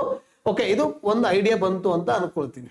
ಸೊ ಡೆಮೋಕ್ರೆಟಿಕ್ ಇನ್ಸ್ಟಿಟ್ಯೂಷನ್ಸ್ ಅಂದ್ರೆ ಏನಪ್ಪಾ ಅಂದ್ರೆ ಅದೇ ಕಾನ್ಸ್ಟಿಟ್ಯೂಷನಲ್ ಬಾಡೀಸ್ ಇದೆ, ಕೆಲವೊಂದು ಕಾನ್ಸ್ಟಿಟ್ಯೂಷನ್ ಇಲ್ಲದೆ ಇರೋ ಬಾಡೀಸ್ ಇದೆ, ಕೆಲವೊಂದು ಸ್ಟ್ಯಾಚ್ಯೂಟರಿ ಇದೆ ಅಥವಾ ಶಾಸನಬದ್ಧ ಇದೆ, ಕೆಲವೊಂದು ನಾನ್ ಸ್ಟ್ಯಾಚ್ಯೂಟರಿ ಇದೆ, ಕೆಲವೊಂದು ರೆಗ್ಯುಲೇಟರಿ ಇದೆ, ಕೆಲವೊಂದು ಆಟೋನಮಿ ಇದೆ. ಹೀಗೆ ಬೇರೆ ಬೇರೆ ಇದೆ. ಅದೇ ಅಲ್ವಾ national human right commission, central vigilance commission, ಇವುಗಳನ್ನ ಎಲ್ಲವನ್ನ ಕೂಡ ಓಕೆ ನೀವು ಇಲ್ಲಿ ಅಪ್ರೋಚ್ ಮಾಡಬಹುದು. ನೋಡಿ, ಟ್ರಸ್ಟ್ ಮೀ, ಮೇನ್ಸ್ ಅಲ್ಲಿ ಅಥವಾ ಪ್ರಿಲಿಮ್ಸ್ ಅಲ್ಲಿ they will ask you, okay, ask you ಏನನ್ನ ಆಗಿದ್ರೆ ಎಕ್ಸಾಕ್ಟ್ ಆಗಿ ಒಂದು ಡೆಮೋಕ್ರೆಟಿಕ್ ಇನ್ಸ್ಟಿಟ್ಯೂಷನ್ ಮೇಲೆ ಕ್ವೆಶನ್ ಅನ್ನ ಕೇಳ್ತಾರೆ. ಯಾಕಂದ್ರೆ ಬೆಸ್ಟ್ ಎಕ್ಸಾಂಪಲ್ 2021 ಮೇನ್ಸ್ ಅಲ್ಲಿ ದೇ ಹ್ಯಾವ್ ಆಸ್ಕ್ಡ್, ಓಕೆ, ಒಂದು ಕ್ವೆಶನ್ ಅನ್ನ ಕೇಳಿದರೆ, RailTel corporation of India for 15 marks, 15 marks ಗೆ ಕ್ವೆಶನ್. ಅಂದ್ರೆ ಅದು ಒಂದು ಏನಪ್ಪಾ, ಅದೊಂದು ಸಂಸ್ಥೆ, ಹಾಗಾಗಿ ಕ್ವೆಶನ್ ಅನ್ನ ಕೇಳ್ತಾರೆ. Integrity it may be not perfect, perform to honesty, yeah only mains class and item place how to write. Okay, definitely Shweta and we will. Okay, ನಿಮ್ಗೆ ಏನೇ ಕ್ವೆರೀಸ್ ಇದ್ರು, ಓಕೆ, ನಾವೇನು ಫಸ್ಟ್ ಅಲ್ಲಿ ನಂಬರ್ ಕೊಟ್ಟಿದೀವಲ್ಲ, you can ask there, okay, ಅಲ್ಲಿ ಕೇಳಿರಿ. Okay, democratic institution ಅಂದ್ರೆ ಗೊತ್ತಾಯ್ತ್ರ, CBI ಅವೆಲ್ಲವನ್ನ ಆಡ್ ಮಾಡ್ಕೋಬಹುದು. ಜುಡಿಷಿಯಲ್ ಅಂದ್ರೆ ಸೇಮ್ ಅಪ್ಪ, ಸುಪ್ರೀಂ ಕೋರ್ಟ್, ಹೈಕೋರ್ಟ್, ಅವರ ಡಾಕ್ಟ್ರಿನ್ಸ್ ಏನೇನಿದೆ, ಸಿವಿಯರ್ ಲಯಬಿಲಿಟಿ ಇಂದ ಹಿಡ್ಕೊಂಡು ಜುಡಿಷಿಯಲ್ ರಿವ್ಯೂ ಏನಿದೆ, ಓಕೆ, ಸೊ ಅವೆಲ್ಲವೂ ಡಾಕ್ಟ್ರಿನ್ಸ್ ಅನ್ನ ಇಲ್ಲಿ ನೋಡ್ಕೊಂಡಿರಿ, ರೈಟ್. ಆಮೇಲೆ ಇನ್ನೊಂದು ಕಾನ್ಸ್ಟಿಟ್ಯೂಷನ್ ಅಂದ್ರೆ ಏನ್ ಸರ್, ಇಲ್ಲಿ ಕಾನ್ಸ್ಟಿಟ್ಯೂಷನ್ ಅಲ್ಲಿ ಏನೇನ್ ಬರುತ್ತೆ ಅಂತ ನಿಮಗೆ ಗೊತ್ತಿದೆ ಆಗಿದ್ರೆ ಅದರ ಬ್ಯಾಕ್ ಗ್ರೌಂಡ್ ನೋಡ್ಕೊಂಡಿರಿ, ಜೊತೆಗೆ ಅದರ ಫೌಂಡೇಶನ್, ನ್ಯಾಷನಲ್ ಇಂಟ್ರೆಸ್ಟ್ ಅಂತ ಕರಿತೀವಿ, like foundation of the constitution ಯಾವುದು, ನಿಮ್ಮ fundamental rights, DPSPs, right, plus preamble ಮತ್ತು ಸಿಟಿಜನ್ಶಿಪ್ ಅನ್ನ ನೋಡ್ಕೊಂಡ್ರೆ ಎನಫ್. ಹಾಗೆ ನಮಗೆ ಗೊತ್ತಾಯ್ತು ಒಳ್ಳೆ ಆಡಳಿತ ಬೇಕು ಅಂದ್ರೆ ಎಥಿಕ್ಸ್ ಅವಶ್ಯಕತೆ ಇದೆ ಅಂತ ಗೊತ್ತಾಯ್ತು, ಪಬ್ಲಿಕ್ ಅಡ್ಮಿನಿಸ್ಟ್ರೇಷನ್ ಅವಶ್ಯಕತೆ ಇದೆ ಗೊತ್ತಾಯ್ತು. ಹಾಗಿದ್ರೆ ಉತ್ತಮ ರಾಜಕೀಯ ವ್ಯವಸ್ಥೆ ಬೇಕು. ಉತ್ತಮ ರಾಜಕೀಯ ವ್ಯವಸ್ಥೆ ಬೇಕು ಅಂದ್ರೆ ಪ್ರಾಪರ್ ಪೊಲಿಟಿ ಬೇಕು. ಇಂಡಿಯನ್ ಪೊಲಿಟಿಯಲ್ಲಿ ಹಾಗೆ ನಾವು ಅದನ್ನ ಹೆಂಗ್ ಅಪ್ರೋಚ್ ಮಾಡ್ಬೇಕು, 3-4 ತರ ಡಿವೈಡ್ ಮಾಡ್ಕೊಳ್ಳೋದು, ಗವರ್ನಮೆಂಟ್, ಡೆಮೋಕ್ರೆಟಿಕ್ ಇನ್ಸ್ಟಿಟ್ಯೂಷನ್ಸ್, ಇನ್ನೊಂದು ಜುಡಿಷಿಯಲ್ ಸಿಸ್ಟಮ್. ಓಕೆ, ಅವೆಲ್ಲವೂ ಕೂಡ ಪ್ರಾಪರ್ ಆಗಿ ಕೆಲಸ ಮಾಡ್ಬೇಕಂದ್ರೆ ಅದಕ್ಕೊಂದು ಫ್ರೇಮ್ ವರ್ಕ್ ಬೇಕು, ರೈಟ್, ಅದಕ್ಕೊಂದು ಫ್ರೇಮ್ ವರ್ಕ್ ಬೇಕು, ಅದನ್ನ ನಾವು ಸಂವಿಧಾನ ಅಂತ ಹೇಳಿ ಕರಿತೀವಿ. ಹಾಗಾದ್ರೆ ಇವಾಗ ನಮಗೆ ಒಳ್ಳೆ ರಾಜಕೀಯ ವ್ಯವಸ್ಥೆ ಕೂಡ ಇದೆ ಅಂತ ಅನ್ಕೊಳ್ಳೋದು ಇಲ್ಲ ಅಂತ ಅನ್ಕೊಳ್ಳಿ. ನೋಡಿ, ಯಾವಾಗ ರಾಜಕೀಯ ವ್ಯವಸ್ಥೆಯಲ್ಲಿ ಅಸ್ಥಿರತೆ ಉಂಟಾಗುತ್ತಲ್ವಾ, ಓಕೆ, ರಾಜಕೀಯ ಅಸ್ಥಿರತೆ ಉಂಟಾಗುತ್ತಲ್ವಾ, ಅಲ್ಲಿ you can say criminal justice system ಕೂಡ ಸ್ವಲ್ಪ ಏನಾಗ್ಬೋದು, ಪ್ರಾಬ್ಲಮ್ಗೆ ಬರುತ್ತೆ. ಫಾರ್ ಎಕ್ಸಾಂಪಲ್ ಪಾಕಿಸ್ತಾನ ಅಂತ ತೆಗೆದುಕೊಂಡ್ರೆ ಅಲ್ಲಿ ಕರೆಕ್ಟ್ ಆಗಿ ಕ್ರಿಮಿನಲ್ ಜಸ್ಟಿಸ್ ಸಿಸ್ಟಮ್ ಇಲ್ಲದೆ ಇದ್ದಾಗ, right, so criminal justice system ಇಲ್ಲದೆ ಇದ್ದಾಗ ಅಲ್ಲಿ ಏನಾಗ್ಬೋದು, ಹಾಗಿದ್ರೆ ಲೈಕ್ ನಾನು ಇಲ್ಲಿ ಕೆಲವೊಂದು ಎಕ್ಸಾಂಪಲ್ ಬರೀತೀನಿ. ಮೇ ಬಿ ಏನಾಗ್ಬೋದಲ್ಲಿ ಸ್ಮಗ್ಲಿಂಗ್ಸ್ ಆಗ್ಬೋದಾ, ಅಥವಾ ಕಿಡ್ನಾಪಿಂಗ್ ಆಗ್ಬೋದಾ, ಅಥವಾ ಇಲ್ಲಿ ಬ್ಲ್ಯಾಕ್ ಮನಿ ಜಾಸ್ತಿ ಆಗ್ಬೋದಾ, ಹೀಗೆ ಬೇರೆ ಬೇರೆ ಸಮಸ್ಯೆಗಳು ಇಲ್ಲಿ ಆಗೋದಕ್ಕೆ ಶುರುವಾಗ್ತವೆ. ಹಾಗಾಗಿ ಈ ಎಲ್ಲಾ ಸಮಸ್ಯೆಗಳನ್ನೇ ನಾವೇನಂತ ಕರಿತೀವಿ, ಮನಿ ಓರಿಯೆಂಟೆಡ್ ಇದ್ರೆ ಅದಕ್ಕೆ ಆರ್ಗನೈಸ್ಡ್ ಕ್ರೈಮ್ಸ್ ಅಂತ ಕರಿತೀವಿ. ಜೊತೆಗೆ ಎಲ್ಲಿ ಆರ್ಗನೈಸ್ಡ್ ಕ್ರೈಮ್ ಜಾಸ್ತಿ ಇರುತ್ತಲ್ವಾ ಅಲ್ಲಿ chance of emergence of terrorism ಇರುತ್ತೆ. ಓಕೆ, ಏನಿರುತ್ತೆ ಆಗಿದ್ರೆ ಭಯೋತ್ಪಾದನೆ ಅನ್ನೋದಿರುತ್ತೆ. ಅಷ್ಟೇ ಅಲ್ಲ, ಹಾಗೆ ಸೈಬರ್ ಇಶ್ಯೂಸ್ ಇರುತ್ತೆ, ರೈಟ್, ಸಮಜ್ ಮೇರೆ. ಸೊ ಇವೆಲ್ಲವೂ ಕೂಡ ಓಕೆ ಒಂದು ಟಾಪಿಕ್ ಇದೆ ಅಥವಾ ಒಂದು ಸಬ್ಜೆಕ್ಟ್ ಇದೆ, ಅದನ್ನೇ ನಾವೇನಂತ ಕರಿತೀವಿ ಸರ್ ಅಂದ್ರೆ ಇಂಟರ್ನಲ್ ಸೆಕ್ಯೂರಿಟಿ. ಓಕೆ, ಏನಂತ ಕರಿತೀವಿ ಹಾಗಿದ್ರೆ ಅದಕ್ಕೆ ಇಂಟರ್ನಲ್ ಸೆಕ್ಯೂರಿಟಿ. ಹಾಗಾದ್ರೆ ಇಂಟರ್ನಲ್ ಸೆಕ್ಯೂರಿಟಿಯ ಮೋಡಸ್ ಅಪರೆಂಡಿ ಏನಪ್ಪಾ ಅಂತಂದ್ರೆ ಸಮಾಜದಲ್ಲಿ ಏನನ್ನ ತರ್ತಕ್ಕಂಥದ್ದು, okay, it's a purpose is to ensure harmonious ಅಥವಾ ಸ್ಟೇಬಲ್ ಓಕೆ ಸಮಾಜ ಸೊಸೈಟಿ.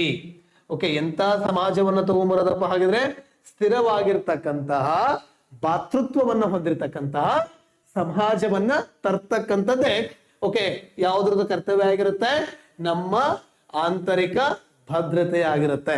ಹಾಗೆ ಸರ್ ಆಂತರಿಕ ಭದ್ರತೆಯಲ್ಲಿ ನಾವು ಏನೇನ್ ಟಾಪಿಕ್ ಓದ್ತೀವಿ ಅಂದ್ರೆ it's very simple again.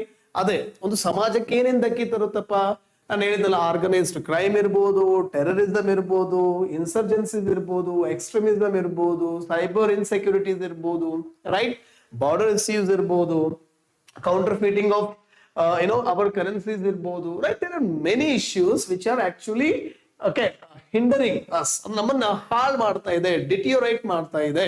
So ಹಾಗಾಗಿ ಈ ಆಂತರಿಕ ಭದ್ರತೆ ಇನ್ನೊಂದು ಆಡ್ ಮಾಡ್ತೀನಿ ನಾನು ಇಲ್ಲಿ ನೋಡಿ. ಈಗ ಡಿಸಾಸ್ಟರ್ಸ್ ಅನ್ನ ಕರೆಕ್ಟ್ ಆಗಿ ನೀನು ಮ್ಯಾನೇಜ್ ಮಾಡದೆ ಹೋದ್ರೆ, ಎರಡು ಏನನ್ನ, ಒಂದು ಆಂತರಿಕ ಭದ್ರತೆಯನ್ನ, ಇನ್ನೊಂದು ವಿಪತ್ತುಗಳಾದಾಗ ವಿಪತ್ತುಗಳನ್ನ ನೀನು ಕರೆಕ್ಟ್ ಆಗಿ ಕರೆಕ್ಟ್ ಆಗಿ ನೀ ಏನ್ ಮಾಡ್ಲಿಲ್ಲ ಅಂತಂದ್ರೆ ಮ್ಯಾನೇಜ್ ಮಾಡದೆ ಹೋದ್ರೆ ಸೊ ಏನಾಗುತ್ತೆ ಸರ್, ಸಮಾಜದಲ್ಲಿ ಅಸ್ಥಿರತೆ ಬರುತ್ತೆ. ಅಥವಾ ಸಮಾಜದಲ್ಲಿ ಅಸ್ಥಿರತೆ ಬರ್ತಾ ಇದೆ ಅಂತಂದ್ರೆ ನಾವೇನ್ ಮಾಡ್ತಾ ಇಲ್ಲ, ವಿಪತ್ತನ್ನ ಕರೆಕ್ಟ್ ಆಗಿ ನಿರ್ವಹಣೆ ಮಾಡ್ತಾ ಇಲ್ಲ, ಅಥವಾ ಆಂತರಿಕ ಭದ್ರತೆಯನ್ನ ನಮ್ಮ ಪೊಲೀಸ್ ಫೋರ್ಸಸ್ಗೆ ನಾವು ಬೇಕಾದ ಮಾಡರ್ನ್ ಟ್ರೈನಿಂಗ್ ಅನ್ನ ಕೊಡ್ತಾ ಇಲ್ಲ, ಅಥವಾ ಬೇರೆ ಬೇರೆ ಇಶ್ಯೂಸ್ ಇಂದ ಅದು ಕಾಡ್ತಾ ಇದೆ. May be political interference police department ಅಲ್ಲಿ ಜಾಸ್ತಿ ಆಗ್ತದೆ. ಹೀಗೆ ಬೇರೆ ಬೇರೆ ರೀಸನ್ಸ್ ಇಂದ ಏನಾಗ್ಬೋದು, ಅದು ಡೈರೆಕ್ಟ್ಲಿ ಸೊಸೈಟಿ ಮೇಲೆ ಪರಿಣಾಮ ಬೀರುತ್ತೆ. ಹಾಗಾಗಿ ನಿಮ್ಮ ಸಿಲೆಬಸ್ ಅಲ್ಲಿ ಸೋಶಿಯಾಲಜಿ ಇಂಡಿಯನ್ ಸೊಸೈಟಿ ಅಂತ ಕೂಡ ಒಂದು ಟಾಪಿಕ್ ಇಟ್ಟಿದ್ದಾರೆ. ನಾನು ಹೇಳ್ತೀನಿ ಆಮೇಲೆ ಯಾವ್ದು GS ಅಲ್ಲಿ ಆಡ್ ಮಾಡಿದ್ದಾರೆ ಅಂತ. ಫಸ್ಟ್ ನೀವು ಸಬ್ಜೆಕ್ಟ್ಸ್ ಅನ್ನ ಅರ್ಥ ಮಾಡ್ಕೊಂಬಿಡಿ,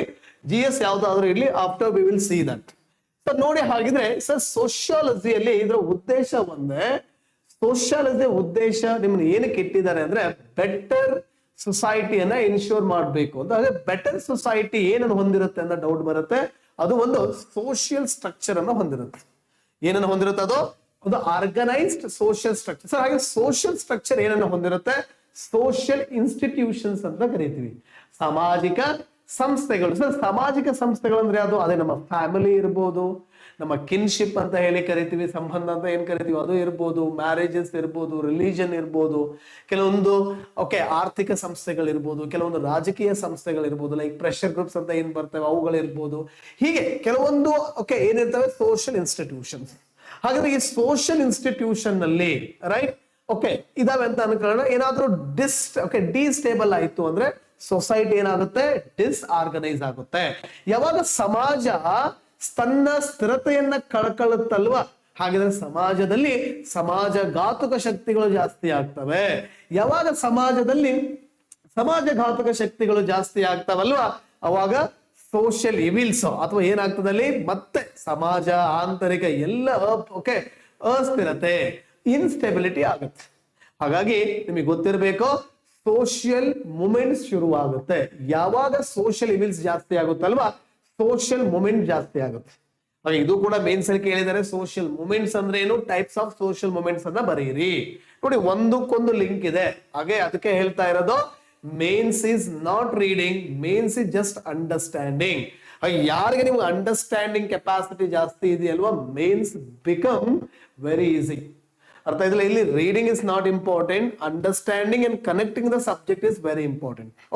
ಸೊ ಹಾಗಿದ್ರೆ ಇಲ್ಲಿ ಸಮಾಜದ ಇವಿಲ್ಸ್ ಯಾವ್ಯಾವ ಸರ ನಿಮಗೆ ಗೊತ್ತಿದೆ. ನಮ್ಗೆ ವುಮನ್ ಸ್ಟೇಟಸ್ ಬಗ್ಗೆ ನಾವು ಮಾತಾಡ್ಬೇಕಾಗತ್ತೆ, ಯೂತ್ ಅನ್ರೆಸ್ಟ್ ಬಗ್ಗೆ ಮಾತಾಡ್ತೀವಿ, ಇಂಟರ್ ಜನರೇಷನಲ್ ಅನ್ರೆಸ್ಟ್ ಇದೆ, ಸೊ ಅದನ್ನು ಕೂಡ you can write. Agrarian unrest ಇದೆ, ರೈತರ ಅನ್ರೆಸ್ಟ್ ಇದೆ, ರೈತರ ಮೂವ್ಮೆಂಟ್ಸ್ ಇದೆ. ಆಮೇಲೆ ಎನ್ವಿರಾನ್ಮೆಂಟಲ್ ಅನ್ರೆಸ್ಟ್ ಅಂತ ಕರೀತಾರೆ, ಎನ್ವಿರಾನ್ಮೆಂಟಲ್ ಮೂವ್ಮೆಂಟ್ಸ್ ಅಂತ ಬರುತ್ತೆ, right. Socio religious reform movements ಅಂತ, ಇವೆಲ್ಲವೂ ಕೂಡ ನಮ್ಮ ಸಮಾಜದಲ್ಲಿ ಆಗ್ತಕ್ಕಂತ ಸಾಮಾಜಿಕ ಚಳುವಳಿಗಳು, ಸಮಾಜವನ್ನ ಇಂಪ್ರೂವ್ ಮಾಡ್ಲಿಕ್ಕೆ, ಸಮಾಜದಲ್ಲಿ ಬದಲಾವಣೆಯನ್ನ ತರಲಿಕ್ಕೆ ಬಂದಿರತಕ್ಕಂಥ ಕೆಲವೊಂದು ಚಳುವಳಿಗಳು ಅಂತ ಹೇಳಿ ಕರೀತೀವಿ.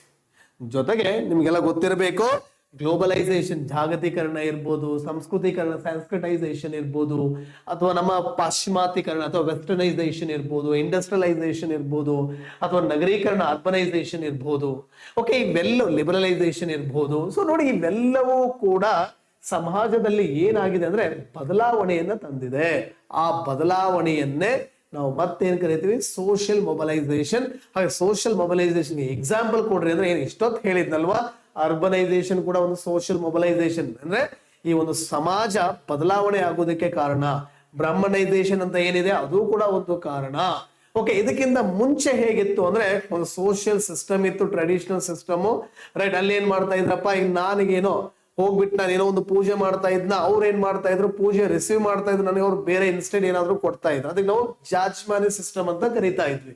ಸೊ ಈ ತರ ಬೇರೆ ಬೇರೆ ಥಿಂಗ್ಸ್ ಯಾವಾಗಿತ್ತು, ಅದು ಅರ್ಲಿಯರ್ ಇತ್ತು. ಬಟ್ ಇವಾಗ ಅಡ್ವೆಂಟ್ ಆಫ್ ಯಾವುದು ಹೇಳಿದಲ್ಲ, ನಗರೀಕರಣ ಅಥವಾ ಯಾವುದು ಅರ್ಬನೈಸೇಷನ್ ಅಂತ ಏನ್ ಕರಿತೀವಿ, ಅಥವಾ ಇಂಡಸ್ಟ್ರಿಯಲೈಸೇಷನ್ ಇರ್ಬೋದು, ರೈಟ್. ಸೊ ಈ ಕೈಗಾರೀಕರಣ ಇವೆಲ್ಲವೂ ಕೂಡ, ಅಥವಾ ಸಂಸ್ಕೃತೈಸೇಷನ್, ಅಥವಾ ಇದನ್ನು ಕೂಡ KS ಮೇನ್ಸ್ ಅಲ್ಲಿ ಕೇಳಿದ್ದಾರೆ, ಸಂಸ್ಕೃತೈಸೇಷನ್ ಅಥವಾ ಸಂಸ್ಕೃತೀಕರಣ ಅಂತ ಏನು ಕರಿತೀವಿ, ರೈಟ್. ಅಥವಾ ನಮ್ಮ ಗ್ಲೋಬಲೈಸೇಷನ್, ವೆಸ್ಟರ್ನ್, ಇವೆಲ್ಲವೂ ಕೂಡ ಸಮಾಜದಲ್ಲಿ ಬದಲಾವಣೆಯನ್ನ ತರೋದಕ್ಕೆ ಕಾರಣ ಆಗಿದೆ.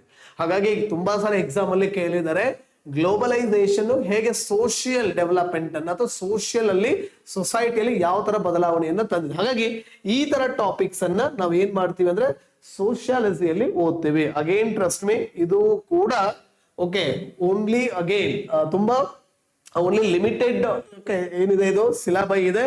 ಅಂಡ್ ಇದು ಕೂಡ ಯು ಕ್ಯಾನ್ ಅರ್ಥ ಮಾಡ್ಕೊಂಡ್ರೆ ಸ್ಕೋರ್ ಮಾಡ್ಬೋದು. ಹಾಗಿದ್ರೆ ನಮಗೆ ಗೊತ್ತಾಯ್ತು, ಒಳ್ಳೆ ಗವರ್ನೆನ್ಸ್ ಕೊಡ್ಬೇಕು ಅಂದ್ರೆ ಎಥಿಕ್ಸ್ ಬೇಕು, ಒಳ್ಳೆ ಸಾರ್ವಜನಿಕ ಆಡಳಿತ ಬೇಕು, ಜೊತೆಗೆ ಒಳ್ಳೆ ರಾಜಕೀಯ ವ್ಯವಸ್ಥೆ ಬೇಕು. ದಟ್ ಇಸ್ ಕಾಲ್ಡ್ ಏನಂತ ಕರೆದೆ ನಾನು ಅದಕ್ಕೆ, ಇಂಡಿಯನ್ ಪೊಲಿಟಿ ಅಂತ ಕರೆದೆ. ಹಾಗಿದ್ರೆ ಪ್ರಾಪರ್ ಪೊಲಿಟಿಕಲ್ ಸಿಸ್ಟಮ್ ಇತ್ತು ಅಂದ್ರೆ ನಾವು ಪ್ರಾಪರ್ ಏನನ್ನ ಎನ್ಶೂರ್ ಮಾಡಕ್ ಸಾಧ್ಯ ಆಗಿದ್ರೆ, ಸೊ ಏನನ್ನ ಕೊಡೋದಕ್ಕೆ ಸಾಧ್ಯ ಆಗುತ್ತಪ್ಪ, ಒಳ್ಳೆಯ ಸಮಾಜವನ್ನ ಕೊಡಕ್ ಸಾಧ್ಯ ಆಗುತ್ತೆ. ಒಳ್ಳೆ ಸಮಾಜದ ಜೊತೆಗೆ ಏನ್ ಕೊಡ್ಬೋದು, ಉತ್ತಮ ಆಂತರಿಕ ಭದ್ರತೆಯನ್ನ ಕೊಡ್ಬೋದು, ಜೊತೆಗೆ ಒಳ್ಳೆಯ ವಿಪತ್ತು ನಿರ್ವಹಣೆಯನ್ನ ಕೂಡ ಕೊಡಬಹುದು. ನೋಡಿ, ಹಾಗಿದ್ರೆ ಇದು ಯಾವುದೇ ಇರಲಿ, ಈಗ ನಾನು ಹೇಳಿದೆ ಗುಡ್ ಗವರ್ನೆನ್ಸ್ ಅನ್ನ ಕೊಡೋದಿರ್ಲಿಪ್ಪ, ಅಥವಾ ಎಥಿಕ್ಸ್ ಅಂಡ್ ಇಂಟಿಗ್ರಿಟಿ ಆಪ್ಟಿಟ್ಯೂಡ್ ಅನ್ನು ಕೊಡೋದಿರ್ಲಿಪ್ಪ, ಅಥವಾ ಪ್ರಾಪರ್ ಅಡ್ಮಿನಿಸ್ಟ್ರೇಷನ್ ಕೊಡೋದಿರ್ಲಿ, ಅಥವಾ ಒಳ್ಳೆಯ ರಾಜಕೀಯ ವ್ಯವಸ್ಥೆಯನ್ನು ಪ್ರೊವೈಡ್ ಮಾಡೋದಿರ್ಲಿ, ಅಥವಾ ಒಳ್ಳೆಯ ಆಂತರಿಕ ಭದ್ರತೆಯನ್ನು ಕೊಡೋದಿರ್ಲಿ, ವಿಪತ್ತು ನಿರ್ವಹಣೆ ಮಾಡೋದಿರ್ಲಿ, ಅಥವಾ ಒಳ್ಳೆಯ ಸಮಾಜವನ್ನ ಕೊಡೋದಿರ್ಲಿ. ಹಾಗಿದ್ರೆ ಹೇಳಿ ನೋಡೋಣ, ಯಾವ್ದ್ರಿಂದ ಈಸಿ ಆಗುತ್ತೆ, ಯಾವ್ದ್ರಿಂದ ಅದ್ರ ಎಫಿಷಿಯನ್ಸಿ ಜಾಸ್ತಿ ಆಗುತ್ತೆ ಅಂದ್ರೆ, ರೈಟ್, ನಿಮಗೆ ಗೊತ್ತಿರಬೇಕಾಗಿದ್ರೆ ಯಾವ್ದ್ರಿಂದಪ್ಪ ಅಂದ್ರೆ ವಿಜ್ಞಾನ ಮತ್ತು ತಂತ್ರಜ್ಞಾನ, that is called science and technology. ನಾಳೆ ಕ್ವೆಶನ್ ಅನ್ನ ಅವನು ಇದನ್ನ ಇದಕ್ಕೆ ಲಿಂಕ್ ಮಾಡೋದ್ರು ಕೇಳ್ಬೋದು, ಇದನ್ನ ಇದಕ್ಕೆ ಲಿಂಕ್ ಮಾಡೋದ್ರು ಕೇಳ್ಬೋದು, ಇದನ್ನ ಯಾವ್ದಕ್ಕೆ ಗವರ್ನೆನ್ಸ್ ಆದ್ರೂ ಲಿಂಕ್ ಮಾಡಿ ಕೇಳ್ಬೋದು. ಹಾಗಾಗಿ ಯಾವ ತರ ಡಿಫೆನ್ಸ್ ಗವರ್ನೆನ್ಸ್ ಹೆಲ್ಪ್ ಮಾಡುತ್ತೆ, ಯಾವ ರೀತಿ ಇನ್ಫಾರ್ಮೇಶನ್ ಕಮ್ಯುನಿಕೇಶನ್ ಟೆಕ್ನಾಲಜಿ, ರೈಟ್, ಯಾವ ತರ ಅದಕ್ಕೆ ಹೆಲ್ಪ್ ಮಾಡುತ್ತೆ, ಸ್ಪೇಸ್ ಟೆಕ್ನಾಲಜಿಗೂ ಹಾಗಿದ್ರೆ ರೂರಲ್ ಡೆವಲಪ್ಮೆಂಟ್ಗೂ ಏನಾದ್ರೂ ಲಿಂಕ್ ಇದೆಯಾ, ರೂರಲ್ ಡೆವಲಪ್ಮೆಂಟ್ ಸೆನ್ಸ್ ಸೊಸೈಟಿ. ಹಾಗಿದ್ರೆ ಯಾವ ತರ ನಿಮ್ಮ space technology, evolution of earth ಅನ್ನ ಹೇಳೋದಕ್ಕೆ ಸಹಾಯ. ಈ ತರ ದೇ ಕ್ಯಾನ್ ಲಿಂಕ್ ಡೈರೆಕ್ಟ್ಲಿ, ಅಂದ್ರೆ ಒಂದಕ್ಕೊಂದು ಸಬ್ಜೆಕ್ಟ್ ಅನ್ನ ಲಿಂಕ್ ಮಾಡೋ ಸ್ಕಿಲ್ ಅನ್ನ ಕಲಿಬೇಕು. ಅದು ಯಾವಾಗ ನಿಮ್ಮಲ್ಲಿ ಆ ಸ್ಕಿಲ್ ಡೆವಲಪ್ ಆಗುತ್ತೆ ಅಂದ್ರೆ, ನಿಮ್ಗೆ ಯಾವಾಗ ಸಬ್ಜೆಕ್ಟ್ ಬಗ್ಗೆ ಕ್ಲಾರಿಟಿ, ಎಲ್ರೂ ಓದ್ತೀವಿ ಆದ್ರೆ clarity have one few people, ಆ ಕ್ಲಾರಿಟಿಯನ್ನ ನೀವು ಪಡಿಬೇಕು. ಅಥವಾ ಸೈನ್ಸ್ ಅಂಡ್ ಟೆಕ್ನಾಲಜಿ ಕೂಡ ಅಗೇನ್ ಜಾಸ್ತಿ they will ask you only based on the current affair questions ಅನ್ನ ಜಾಸ್ತಿ ಕೇಳ್ತಾರೆ, both in prelims and mains. ಗೊತ್ತಿರಬೇಕು. So this is somewhat very important, ನಿಮ್ಗೆಲ್ಲ ಗೊತ್ತೇ ಇರುತ್ತೆ. ಹಾಗಾದ್ರೆ ಇಲ್ಲಿ ಡಿಫೆನ್ಸ್ ಟೆಕ್ನಾಲಜಿಯನ್ನ ನಾವು ಓದ್ಬೇಕು, ರೈಟ್. ಡಿಫೆನ್ಸ್ ಟೆಕ್ನಾಲಜಿಯನ್ನ ಅದ್ರಲ್ಲಿ ಸ್ಪೆಷಲಿ ಡಿಫೆನ್ಸ್ ಮಾಡರ್ನೈಸೇಷನ್ ಅನ್ನ ಓದ್ಬೇಕಾಗ್ತದ. ಯಾಕೆ ಅಂತಂದ್ರೆ ಡಿಫೆನ್ಸ್ ಮಾಡರ್ನೈಸೇಷನ್ ಇದು one of the capital development ಅಥವಾ ಡೆವಲಪ್ಮೆಂಟಲ್ ಎಕ್ಸ್ಪೆಂಡಿಚರ್. ಸೊ ಹಾಗಾಗಿ ಅದ್ರ ಬಗ್ಗೆ ಕೂಡ ಕ್ವೆಶನ್ಸ್ ಕೇಳ್ಬೋದು. ಯಾಕೆ, ಅದರ ಉದ್ದೇಶ, ಆಂತರಿಕ ಭದ್ರತೆಗೆ ಹೆಂಗ್ ಲಿಂಕ್ ಇದೆ, ಆ ತರ ಕೇಳ್ಬೋದು. ಅಥವಾ ಇನ್ನೊಂದು ಎನರ್ಜಿ ರಿಸೋರ್ಸಸ್ ಅಂತ ಹೇಳಿ ಬರುತ್ತೆ, ಅದ್ರಲ್ಲಿ ನ್ಯೂಕ್ಲಿಯರ್ ಆದ್ರೂ ಇರ್ಬೋದು, ಹೈಡ್ರೋ ಎಲೆಕ್ಟ್ರಿಕ್ ಇರ್ಬೋದು, ರೈಟ್, ಅಥವಾ ವಿಂಡ್ ಎನರ್ಜಿ ಇರ್ಬೋದು, ಸೋಲಾರ್ ಎನರ್ಜಿ ಇರ್ಬೋದು, ರೈಟ್. ಹಾಗೆ ಇಂಡಿಯಾದ ಲೆವೆಲ್ ಎಷ್ಟಿದೆ, ಹಾಗೆ ನಾವು ಯಾಕೆ ಗ್ರೀನ್ ಎನರ್ಜಿ ಅಥವಾ ಗ್ರೀನ್ ಎಕಾನಮಿಗೆ ಅಥವಾ ಸರ್ಕ್ಯುಲರ್ ಎಕಾನಮಿಯನ್ನ ಫೋಕಸ್ ಮಾಡಬೇಕು, ಅದನ್ನ ಟಾಪಿಕ್ಸ್ ಅನ್ನ ಇಲ್ಲಿ ಡೀಟೇಲ್ ಆಗಿ ಹೇಳ್ಕೊಡ್ತಾರೆ. ಸೊ ಗೊತ್ತಿರ್ಬೇಕು. ಹಾಗಾದ್ರೆ ಹೇಳಿ ನೋಡೋಣ, ಸೈನ್ಸ್ ಅಂಡ್ ಟೆಕ್ನಾಲಜಿ ನೀವು ಕರೆಕ್ಟ್ ಆಗಿ ಕವರ್ ಮಾಡಬೇಕು, ಅದು ಅರ್ಥ ಆಗ್ಬೇಕು ಅಂದ್ರೆ ನಿಮಗೆ physics, chemistry and biology clarity ಇರ್ಬೇಕಾಗ್ತದ. ಸೊ ಯಾರಿಗೆ ಕರೆಕ್ಟ್ ಆಗಿ physics, chemistry, somewhat biology, physics and ಬಯಾಲಜಿಯ ಮ್ಯಾಟರ್ ಜಾಸ್ತಿ, ಅದು ಕ್ಲಾರಿಟಿ ಯಾರಿಗಿರುತ್ತೆ, they can easily understand the basics of science and technology. ಹಾಗಾದ್ರೆ ಹೇಳಿ, ಇವಾಗ ಸೈನ್ಸ್ ಅಂಡ್ ಟೆಕ್ನಾಲಜಿ ಅನ್ನೋ ಟಾಪಿಕ್ ಇದೆ, ಉದ್ದೇಶ ಒಂದೇ, ಎಲ್ಲದರ ಎಫಿಷಿಯನ್ಸಿನ ಜಾಸ್ತಿ ಮಾಡ್ಬೇಕು. ಸೊ ಹಾಗಾದ್ರೆ ಇವಾಗ ನಾನು ಹೇಳಿದೆ, ಇದು ಎಫಿಷಿಯನ್ಸಿನ ಇದನ್ನ ಹೇಳ್ರಪ್ಪ ಜಾಸ್ತಿ ಮಾಡ್ಬೇಕು ಅಂದ್ರೆ ಹಾಗೆ ನಾವು ಹೇಳ್ತೀವಿ ಕೋಆಪರೇಷನ್ ಮತ್ತು ಕೋಆರ್ಡಿನೇಷನ್ ಇಂದ ಮಾತ್ರ ಸಾಧ್ಯ. ಹಾಗಾದ್ರೆ ಕೋಆಪರೇಷನ್ ಕೋಆರ್ಡಿನೇಷನ್ ನಾವು ಯಾರ ಜೊತೆ ಮಾಡ್ಬೇಕಾಗಿದ್ರೆ ಸಮ್ ಆಫ್ ಡೆವಲಪ್ಡ್ ಕಂಟ್ರೀಸ್. ಹಾಗಿದ್ರೆ ಅದನ್ನೇ ಅದೇ ನಿಮ್ಮ ಸಬ್ಜೆಕ್ಟ್ ಯಾವುದು ಅಂದ್ರೆ international relationship, right? International relationship ಅಂತ ಹೇಳಿ ಕರಿತೀವಿ. ಸರ್ ಹಾಗಿದ್ರೆ IR is again very easiest. ಅದು ಅಗೇನ್ ನೀವು ಕರೆಕ್ಟ್ ಆಗಿ ಅದನ್ನ ಅರ್ಥ ಮಾಡ್ಕೊಳ್ಳಿ. ಓಕೆ, ಇದನ್ನು ಕೂಡ you can easily okay. But KS ಅಲ್ಲಿ ಏನ್ ಕೊಟ್ಟಿದ್ದಾರೆ, ಜಸ್ಟ್ ಇನ್ಸ್ಟಿಟ್ಯೂಷನ್ಸ್ ಇದೆ like SAARC and India, okay, NAM and India, okay, WTO and India, right? ಅದು ಎಕನಾಮಿಯಲ್ಲೂ ಕೂಡ ಕವರ್ ಆಗುತ್ತೆ, ಅಥವಾ ಓಕೆ ಯಾವ್ದ್ರಲ್ಲಿ IR ಅಲ್ಲಿ ಆದ್ರೂ we can say OECD and India, right? ಈ ತರ ಬೇರೆ ಬೇರೆ ಇನ್ಸ್ಟಿಟ್ಯೂಷನ್ ಅಥವಾ ಯುನೈಟೆಡ್ ನೇಷನ್ ಅಂಡ್ ಇಂಡಿಯಾ ನೋಡಿ, ಏನೇ ಓದಿ ರೈಟ್, ಜಸ್ಟ್ ಅದನ್ನ ಇಂಡಿಯಾಕ್ಕೆ ಲಿಂಕ್ ಮಾಡಿ ಓದ್ಕೋಬೇಕಷ್ಟೇ, ಇಲ್ಲಿ ಗೊತ್ತಿಲ್ಲ. ಆಮೇಲೆ ಇಲ್ಲಿ important okay foreign policy and diplomacy ಅಂದ್ರೆ ಏನು, ಓಕೆ, ಡೀಪ್ ಡಿಪ್ಲೊಮ್ಯಾಸಿ ಅಂದ್ರೆ ಈ ತರ ಕೆಲವೊಂದು ಟರ್ಮ್ಸ್ ಇರುತ್ತೆ, ರೈಟ್? ಸೊ ಆ ಟರ್ಮ್ಸ್ ಬಗ್ಗೆ ನೀವು ಸ್ವಲ್ಪ ಏನ್ ಮಾಡ್ಬೇಕಾಗತ್ತಪ್ಪ ಹಾಗಿದ್ರಲ್ಲಿ ತಿಳ್ಕೋಬೇಕಾಗುತ್ತೆ. ಸೊ ಹೀಗೆ ಸೊ ಏನು IR ಅನ್ನ ತುಂಬಾ ಇಂಪಾರ್ಟೆಂಟ್. IR ಅನ್ನ ಅಗೇನ್ ಇದಕ್ಕಾದ್ರೂ ಲಿಂಕ್ ಮಾಡ್ಕೊಳ್ಳಿ. ಹಾಗಾದ್ರೆ IR ಯಾವ ತರ ಸಮಾಜದಲ್ಲಿ ಸುಧಾರಣೆ ತರಕ್ ಸಾಧ್ಯ, IR ಪಬ್ಲಿಕ್ ಅಡ್ಮಿನಿಸ್ಟ್ರೇಷನ್ ಅಂತ ಹೇಳಿದೆ, ನೋಲನ್ ಕಮಿಟಿ ಅಂತ ಹೇಳಿದ್ನಲ್ವಾ, ವೆಬರ್ಸ್ ಮಾಡೆಲ್ ಹೇಳಿದ್ನಲ್ಲ, ಅದೆಲ್ಲ ಫಾರಿನರ್ ಅಲ್ವಾ.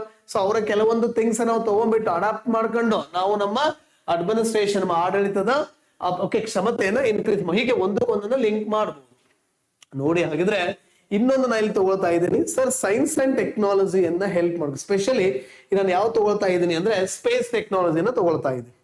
ಓಕೆ ಹೇಳಿ ಹಾಗಿದ್ರೆ, ಓಕೆ ಬಾಹ್ಯಾಕಾಶ ಸೊ ತಂತ್ರಜ್ಞಾನ ಇದೆ, ಸ್ಪೇಸ್ ಟೆಕ್ನಾಲಜಿ ಇದೆ ಅಂತ ಅನ್ಕೊಳ್ಳಿ. ಸೊ ಹಾಗಿದ್ರೆ ಈ ಏನು ಸ್ಪೇಸ್ ಟೆಕ್ನಾಲಜಿ ಏನಿದೆ ಅಲ್ವಾ, ಇದರಿಂದ ನೋಡಿ ಹಾಗಿದ್ರೆ can I find the resources, ಹಾಗಿದ್ರೆ ಏನ್ ಫೈಂಡ್ ಔಟ್ ಮಾಡ್ಬೋದು ಸರ್? ಹಾಗಿದ್ರೆ ಸಂಪನ್ಮೂಲಗಳ ಬಗ್ಗೆ ಅರ್ಥ ಮಾಡ್ಕೋಬಹುದು, ಯಾವ ಸಂಪನ್ಮೂಲ ಎಲ್ಲಿದೆ ಅಂತ ಹೇಳಿ. Of course. ಸೊ ಆರಾಮ್ಸೆ ನಾವ್ ಏನ್ ಮಾಡ್ಬೋದು ಹಾಗಿದ್ರೆ, ಯಾವ ಸಂಪನ್ಮೂಲ ಹೇಗಿದೆ, ಹಾಗಿದ್ರೆ ಸಂಪನ್ಮೂಲಗಳನ್ನ ಎಫೆಕ್ಟಿವ್ ಆಗಿ ಪ್ಲಾನ್ಡ್ ಆಗಿ ಯೂಸ್ ಮಾಡ್ಕೊಂಡು ಡೆವಲಪ್ಮೆಂಟ್ ಗೆ ಸಹಾಯ ಮಾಡ್ತಕ್ಕಂತಹ ಒಂದು ಬ್ಯೂಟಿಫುಲ್ ಸಬ್ಜೆಕ್ಟ್ ಇದೆ, ಅದೇ ಯಾವ್ದಪ್ಪ ಅಂದ್ರೆ ಜಿಯೋಗ್ರಫಿ. ಹಾಗೆ ಜಿಯೋಗ್ರಫಿ ಸಬ್ಜೆಕ್ಟ್ ಅನ್ನ ನಿಮ್ಗೆ ಇಟ್ಟಿದ್ದಾರೆ.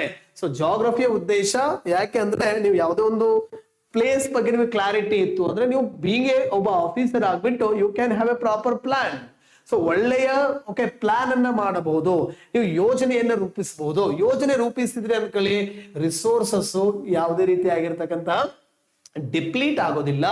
ಅಂದ್ರೆ ಡಿಪ್ಲೀಟ್ ಆಗ್ತವೆ, ಬಟ್ ಏನು ಓವರ್ ಎಕ್ಸಾಸ್ಟ್ ಆಗೋದಿಲ್ಲ. ಅಂದ್ರೆ ನಮಗೆ ಮುಂದೆ ಬರುತ್ತೆ, ನಾವು ಓದ್ತೀವಿ ಜಿಯೋಗ್ರಫಿಯಲ್ಲಿ, ರೈಟ್? ಸೊ ಈ ತರ ಜಿಯೋಗ್ರಫಿ ಕೂಡ ತುಂಬಾನೇ ಇಂಪಾರ್ಟೆಂಟ್ ಟಾಪಿಕ್ ಆಗ್ತದೆ ನೋಡಿ. ಜಿಯೋಗ್ರಫಿ ಕೂಡ ವೆರಿ ಇಂಪಾರ್ಟೆಂಟ್. ಇಲ್ಲಿ ಕರೆಕ್ಟ್ ಆಗಿ ನೀವು ರೈಟ್ ಫಿಸಿಕಲ್ ಜಿಯೋಗ್ರಫಿ ಮತ್ತು ಹ್ಯೂಮನ್ ಜಿಯೋಗ್ರಫಿಗಳನ್ನ ಕರೆಕ್ಟ್ ಆಗಿ ಏನಾದ್ರೂ ಓದಿದ್ರೆ ರೈಟ್, ಓಕೆ, ನೀವು ಡೈರೆಕ್ಟ್ ಆಗಿ ಅದರ ಅಪ್ಲಿಕೇಶನ್ ಮಾಡೋದನ್ನೇ ನಾವು Indian geography and Karnataka geography ಅಥವಾ ನಿಮ್ಮ ಡಿಸ್ಟ್ರಿಕ್ಟ್ ಜಿಯೋಗ್ರಫಿ ಅಂತ ಹೇಳಿ ಡಿವೈಡ್ ಮಾಡ್ಕೋಬಹುದು. ಅರ್ಥ ಆಯ್ತಲ್ವಾ? ನೋಡಿ ಆಮೇಲೆ ಸಿಲೆಬಸ್ ಅಲ್ಲಿ ಸ್ಪೆಷಲಿ ಜಿಯೋಗ್ರಫಿಗೆ they have not mention many, ಜಾಸ್ತಿ ಕೊಟ್ಟಿಲ್ಲ. ಹಾಗಾಗಿ ಸರ್ ನೀವ್ ಏನ್ ಮಾಡ್ಬೇಕಂದ್ರೆ ಯಾವ್ದಾದ್ರು ಒಂದು standard text book like Majid Husain ಅಥವಾ ಡಾಕ್ಟರ್ ರಂಗನಾಥ್ ಟೆಕ್ಸ್ಟ್ ಬುಕ್ ಇದೆ, ರೈಟ್? ಐ ಪರ್ಸನಲಿ ಓಕೆ ಕರ್ನಾಟಕದಲ್ಲಿ ಒಳ್ಳೆ ಬುಕ್ ಜಿಯೋಗ್ರಫಿಗೆ ಯಾವ್ದು ಅಂದ್ರೆ I personally believe in doctor Ranganath.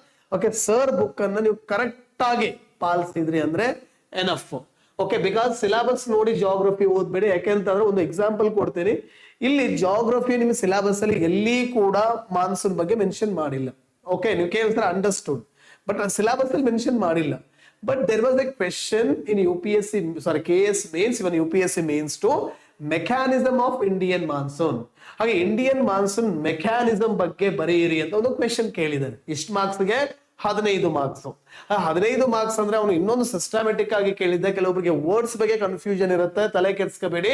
ಅವನು ಏನ್ ಮಾಡಿದ ಈ ಸಾರಿ, ಓಕೆ 5 ಮಾರ್ಕ್ಸ್ಗೆ 1 ಪೇಜ್ ಕೊಟ್ಟಿದ್ದಾನೆ, 10 ಮಾರ್ಕ್ಸ್ಗೆ 2 ಪೇಜ್ ಕೊಟ್ಟಿದ್ದಾನೆ, ರೈಟ್? 15 ಮಾರ್ಕ್ಸ್ಗೆ 3 ಪೇಜ್, ಅಟ್ಲೀಸ್ಟ್ 2.5 pages ನೀವು 15 ಮಾರ್ಕ್ಸ್ಗೆ ಬರೀಲೇಬೇಕು. ಹಾಗಾಗಿ ಒಂದು ಸ್ಟ್ಯಾಂಡರ್ಡ್ ಟೆಕ್ಸ್ಟ್ ಬುಕ್ ಗಳನ್ನ ಇದಕ್ಕೆ ರೆಫರ್ ಮಾಡಿ. ಹಾಗಾದ್ರೆ ಜಿಯೋಗ್ರಫಿ ಕೂಡ ಆಯ್ತು ಇಲ್ಲಿ. ಹಾಗೆ ಜಿಯೋಗ್ರಫಿ ಉದ್ದೇಶ ಪ್ಲಾನಿಂಗ್ ಅಗೇನ್ ತುಂಬಾ ವ್ಯಾಸ್ಟ್ ಇದೆ. And again trust me, correct ಆಗಿ ನೀವು ಜಿಯೋಗ್ರಫಿಯನ್ನ ಅರ್ಥ ಮಾಡ್ಕೊಂಡ್ರೆ ನಿಮ್ಮ GS ಬೇರೆ ಬೇರೆ ಪೇಪರ್ಸ್ಗೂ ಕೂಡ ಅದು ಯೂಸ್ ಆಗುತ್ತೆ ಅಂತ. ಸರ್ ಹಾಗಿದ್ರೆ ನೋಡಿ, ಯಾವಾಗ ನಾನು ಜಾಗ್ರಫಿ ಯೂಸ್ ಮಾಡ್ತಾ ಇದ್ದೀನಲ್ವಾ, ದಟ್ ಮೀನ್ಸ್ ನಾನು ಏನು ಯೂಸ್ ಮಾಡ್ತಾ ಇದ್ದೀನಿ, ಪ್ಲಾನ್ ಮಾಡ್ಬಿಟ್ಟು ರಿಸೋರ್ಸಸ್ ಅನ್ನ ಯೂಸ್ ಮಾಡ್ತಾ ಇದ್ದೀನಿ. ನಾನು ಯಾವಾಗ ರಿಸೋರ್ಸಸ್ ಅನ್ನ ಯೂಸ್ ಮಾಡ್ತೀನಲ್ವಾ, ದಟ್ ಮೀನ್ಸ್ ಅದು ಏನಕ್ಕೆ ಹೆಲ್ಪ್ ಮಾಡುತ್ತೆ ಸರ್, ಅದು ನಮ್ಮ ಡೆವಲಪ್ಮೆಂಟ್ ಅಲ್ಲೇನ್ರಪ್ಪ. ಸೊ ನಮ್ಮ ಡೆವಲಪ್ಮೆಂಟ್ ಹೆಲ್ಪ್ ಮಾಡುತ್ತೆ. ಆ development is nothing but economy, right. So ಹಾಗಿದ್ರೆ ನಿಮ್ಮ ಸಿಲೆಬಸ್ ಅಲ್ಲಿ ಕೂಡ ಮತ್ತೊಂದು ಓಕೆ ಬ್ಯೂಟಿಫುಲ್ ಸಬ್ಜೆಕ್ಟ್ ಎಕನಾಮಿಯನ್ನ. ಅಗೇನ್ ಇಲ್ಲಿ ತುಂಬಾ ನಮ್ಮ ಸ್ಪರ್ಧಾರ್ಥಿಗಳು ಎಕನಾಮಿಕ್ಸ್ ತುಂಬಾ ಕನ್ಫ್ಯೂಷನ್ ಆಗ್ತಾರೆ. ಅಗೇನ್ ಒಂದು ನೆನ್ಪಿಟ್ಕೊಳ್ಳಿ, ನೀವು ಓದಿರ್ಬೇಕಾಗಿದ್ದು ಅಥವಾ ನಿಮಗೆ ಗೊತ್ತಿರ್ಬೇಕಾಗಿದ್ದು economy, not economics. That means ಇಲ್ಲಿ ಸ್ಪೆಷಲೈಸೇಷನ್ ಬೇಡ. ಓಕೆ, ಅದ್ರ ಸಿಸ್ಟಮ್ ಅರ್ಥ ಮಾಡ್ಕೊಂಡ್ರೆ ಸಾಕು. ಓಕೆ, ಕನ್ಫ್ಯೂಷನ್ ಇರಬಾರ್ದು. ಎಕನಾಮಿಕ್ಸ್ ಅಂದ್ರೆ ನೀವು ಎಕನಾಮಿ ಓದ್ಬೇಕು, ಯಾಕಂದ್ರೆ ನಿಮ್ಗೆ ಇಲ್ಲಿ ಥಿಯೋರಿಸ್ ನೀಡೆಡ್ ಇಲ್ಲ.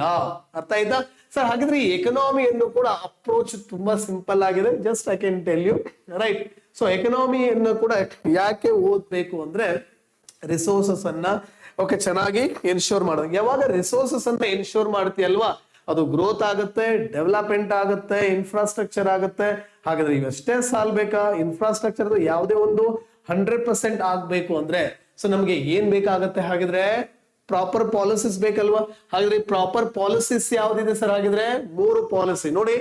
ಯಾರಿಗೆ ಎಕನಾಮಿ ಇದೆ ಟಫೆಸ್ಟ್ ಅಂತ ಅಂತಿರಲ್ವಾ, ಈ 3 ಪಾಲಿಸಿಯನ್ನ ಓದ್ಕೊಂಡ್ಬಿಟ್ರೆ ಸಾಕು ನೀವು. ಸರ್ ಯಾವ್ದು? ಒಂದು ಫಿಸ್ಕಲ್ ಪಾಲಿಸಿ. ನಿಮ್ಮ ಪ್ರಿಲಿಮ್ಸ್ ಆಗ್ಲಿ, ಇವನ್ UPSC ಅಂಡ್ KS ಎರಡಲ್ಲಿ ಹೋಗಿಬೇಕಂತ ನೋಡಿ. ಜಾಸ್ತಿ question they ask you. Okay, fiscal policy ಆದ್ರೂ ಕೇಳ್ತಾನೆ, ಬಿಟ್ರೆ ವಿತ್ತೀಯ ನೀತಿ ಆದ್ರೂ ಇರಬಹುದು, ಅಥವಾ ಈ ಹಣಕಾಸು ನೀತಿ ಆದ್ರೂ ಇರಬಹುದು, ಅಥವಾ ವ್ಯಾಪಾರ ನೀತಿ ಟ್ರೇಡ್ ಪಾಲಿಸಿ ಆದ್ರೂ ಇರಬಹುದು. ಇವನ್ನ ಡೀಟೇಲ್ ಆಗಿ ಓದ್ಕೊಳ್ಳಿ. ಇವನ್ KS ಮೇನ್ಸ್ ಅಗೇನ್ ನಾನು ಹೇಳ್ತಾ ಇದ್ದೀನಿ, ನಿಮಗೆ ಏನ್ ಕೊಟ್ಟಿದ್ದಾನೆ KS ಸಿಲೆಬಸ್ ಅಲ್ಲಿ, just he has mention rural development. ಅರ್ಥ ಆಯ್ತಾ? ಆತರ ಮೆನ್ಷನ್ ಮಾಡಿದ್ದಾನೆ. ಸೊ ಹಾಗಾಗಿ ಅದಕ್ಕೆ ನೀವು ಡೈರೆಕ್ಟ್ ಆಗಿ ಫಸ್ಟ್ ಒಂದು ಸ್ಟ್ಯಾಂಡರ್ಡ್ ಟೆಕ್ಸ್ಟ್ ಬುಕ್ ಅನ್ನ ಓದಿ. ಒಂದು ಬುಕ್ ಎರಡಿದೆ ಅಲ್ಲಿ, ಒಂದು ರಮೇಶ್ ಸಿಂಗ್, ಇನ್ನೊಂದು ನಿತಿನ್ ಸಿಂಘಾನಿಯಾ. ಬಟ್ KS ಗೆ ಅಂತ ಬಂದ್ರೆ ಓಕೆ, ನಿತಿನ್ ಸಿಂಘಾನಿಯನ್ನ ರೆಫರ್ ಮಾಡಿದ್ರೆ ಎನಫ್. ಇದಿಟ್ಟು ಅದು ಎಲ್ಲವನ್ನ ಕವರ್ ಮಾಡುತ್ತೆ. ಓಕೆ, ಅದೆಲ್ಲವೂ ಕವರ್ ಆಗಿರುತ್ತೆ. ಪ್ಲಸ್ ಇದಕ್ಕೆ ನೀವೇನ್ ಮಾಡ್ಬೇಕು? Indian economic survey, Indian budget, Karnataka economic survey, Karnataka budget ಅನ್ನ ಸ್ವಲ್ಪ ಆಡ್ ಅಪ್ ಮಾಡ್ಕೊಂಡ್ರೆ ನಿಮ್ಮ ಪ್ರಿಪರೇಷನ್ ಆದಂಗೆ. ಅರ್ಥ ಆಯ್ತು? ಹಾಗಿದ್ರೆ ಎಕನಾಮಿ ಗೊತ್ತಾಯ್ತು. ಮತ್ತೆ ಬೇರೆ ಬೇರೆ ಟಾಪಿಕ್ಸ್ ಇದೆ, ನಾವು ಮತ್ತೆ ನೋಡೋಣ. ಇಲ್ಲಿ ಜಸ್ಟ್ ಇವಲ್ಲಿ ನಾವು ಕನೆಕ್ಟಿಂಗ್ ದಿ ಡಾಟ್ಸ್. ಹಾಗೆ ಜಾಗ್ರಫಿ ಯಾಕೆ ಬೇಕು, ಎಕನಾಮಿಯನ್ನ ಇದು ಮಾಡ್ತಾ ಇದೆ. ಹಾಗೆ ನಾನು ಹೇಳಿದ್ರೆ ಯಾವಾಗ ಎಕನಾಮಿ ಇರುತ್ತೋ ಅಂದ್ರೆ ಡೆವಲಪ್ಮೆಂಟ್ ಇರುತ್ತೋ ಅಲ್ಲಿ ನೋಡಿ. ಈಗ ರೋಡ್ ನ ಡೆವಲಪ್ ಮಾಡ್ತಾ ಇದ್ದೀನಿ ಅಂದ್ರೆ ಮರಗಳನ್ನ ಕಡಿಲೇಬೇಕಲ್ಲೇನ್ರ, ರೈಟ್? ಹಾಗೆ ಅಲ್ಲಿ ಕಾಸ್ಟ್, ಎನ್ವಿರಾನ್ಮೆಂಟಲ್ ಕಾಸ್ಟ್ ಇರುತ್ತಲ್ವಾ, ರೈಟ್? ಹಾಗಾಗಿ ನಾವು ಮತ್ತೊಂದು ದ ಮೋಸ್ಟ್ ಇಂಪಾರ್ಟೆಂಟ್ ಸಬ್ಜೆಕ್ಟ್ ಯಾವುದು? EVS, ಎನ್ವಿರಾನ್ಮೆಂಟಲ್ ಸ್ಟಡೀಸ್ ಅನ್ನ ನಾವಿಲ್ಲಿ ಡಿಸ್ಕಷನ್ ಮಾಡ್ತೀವಿ.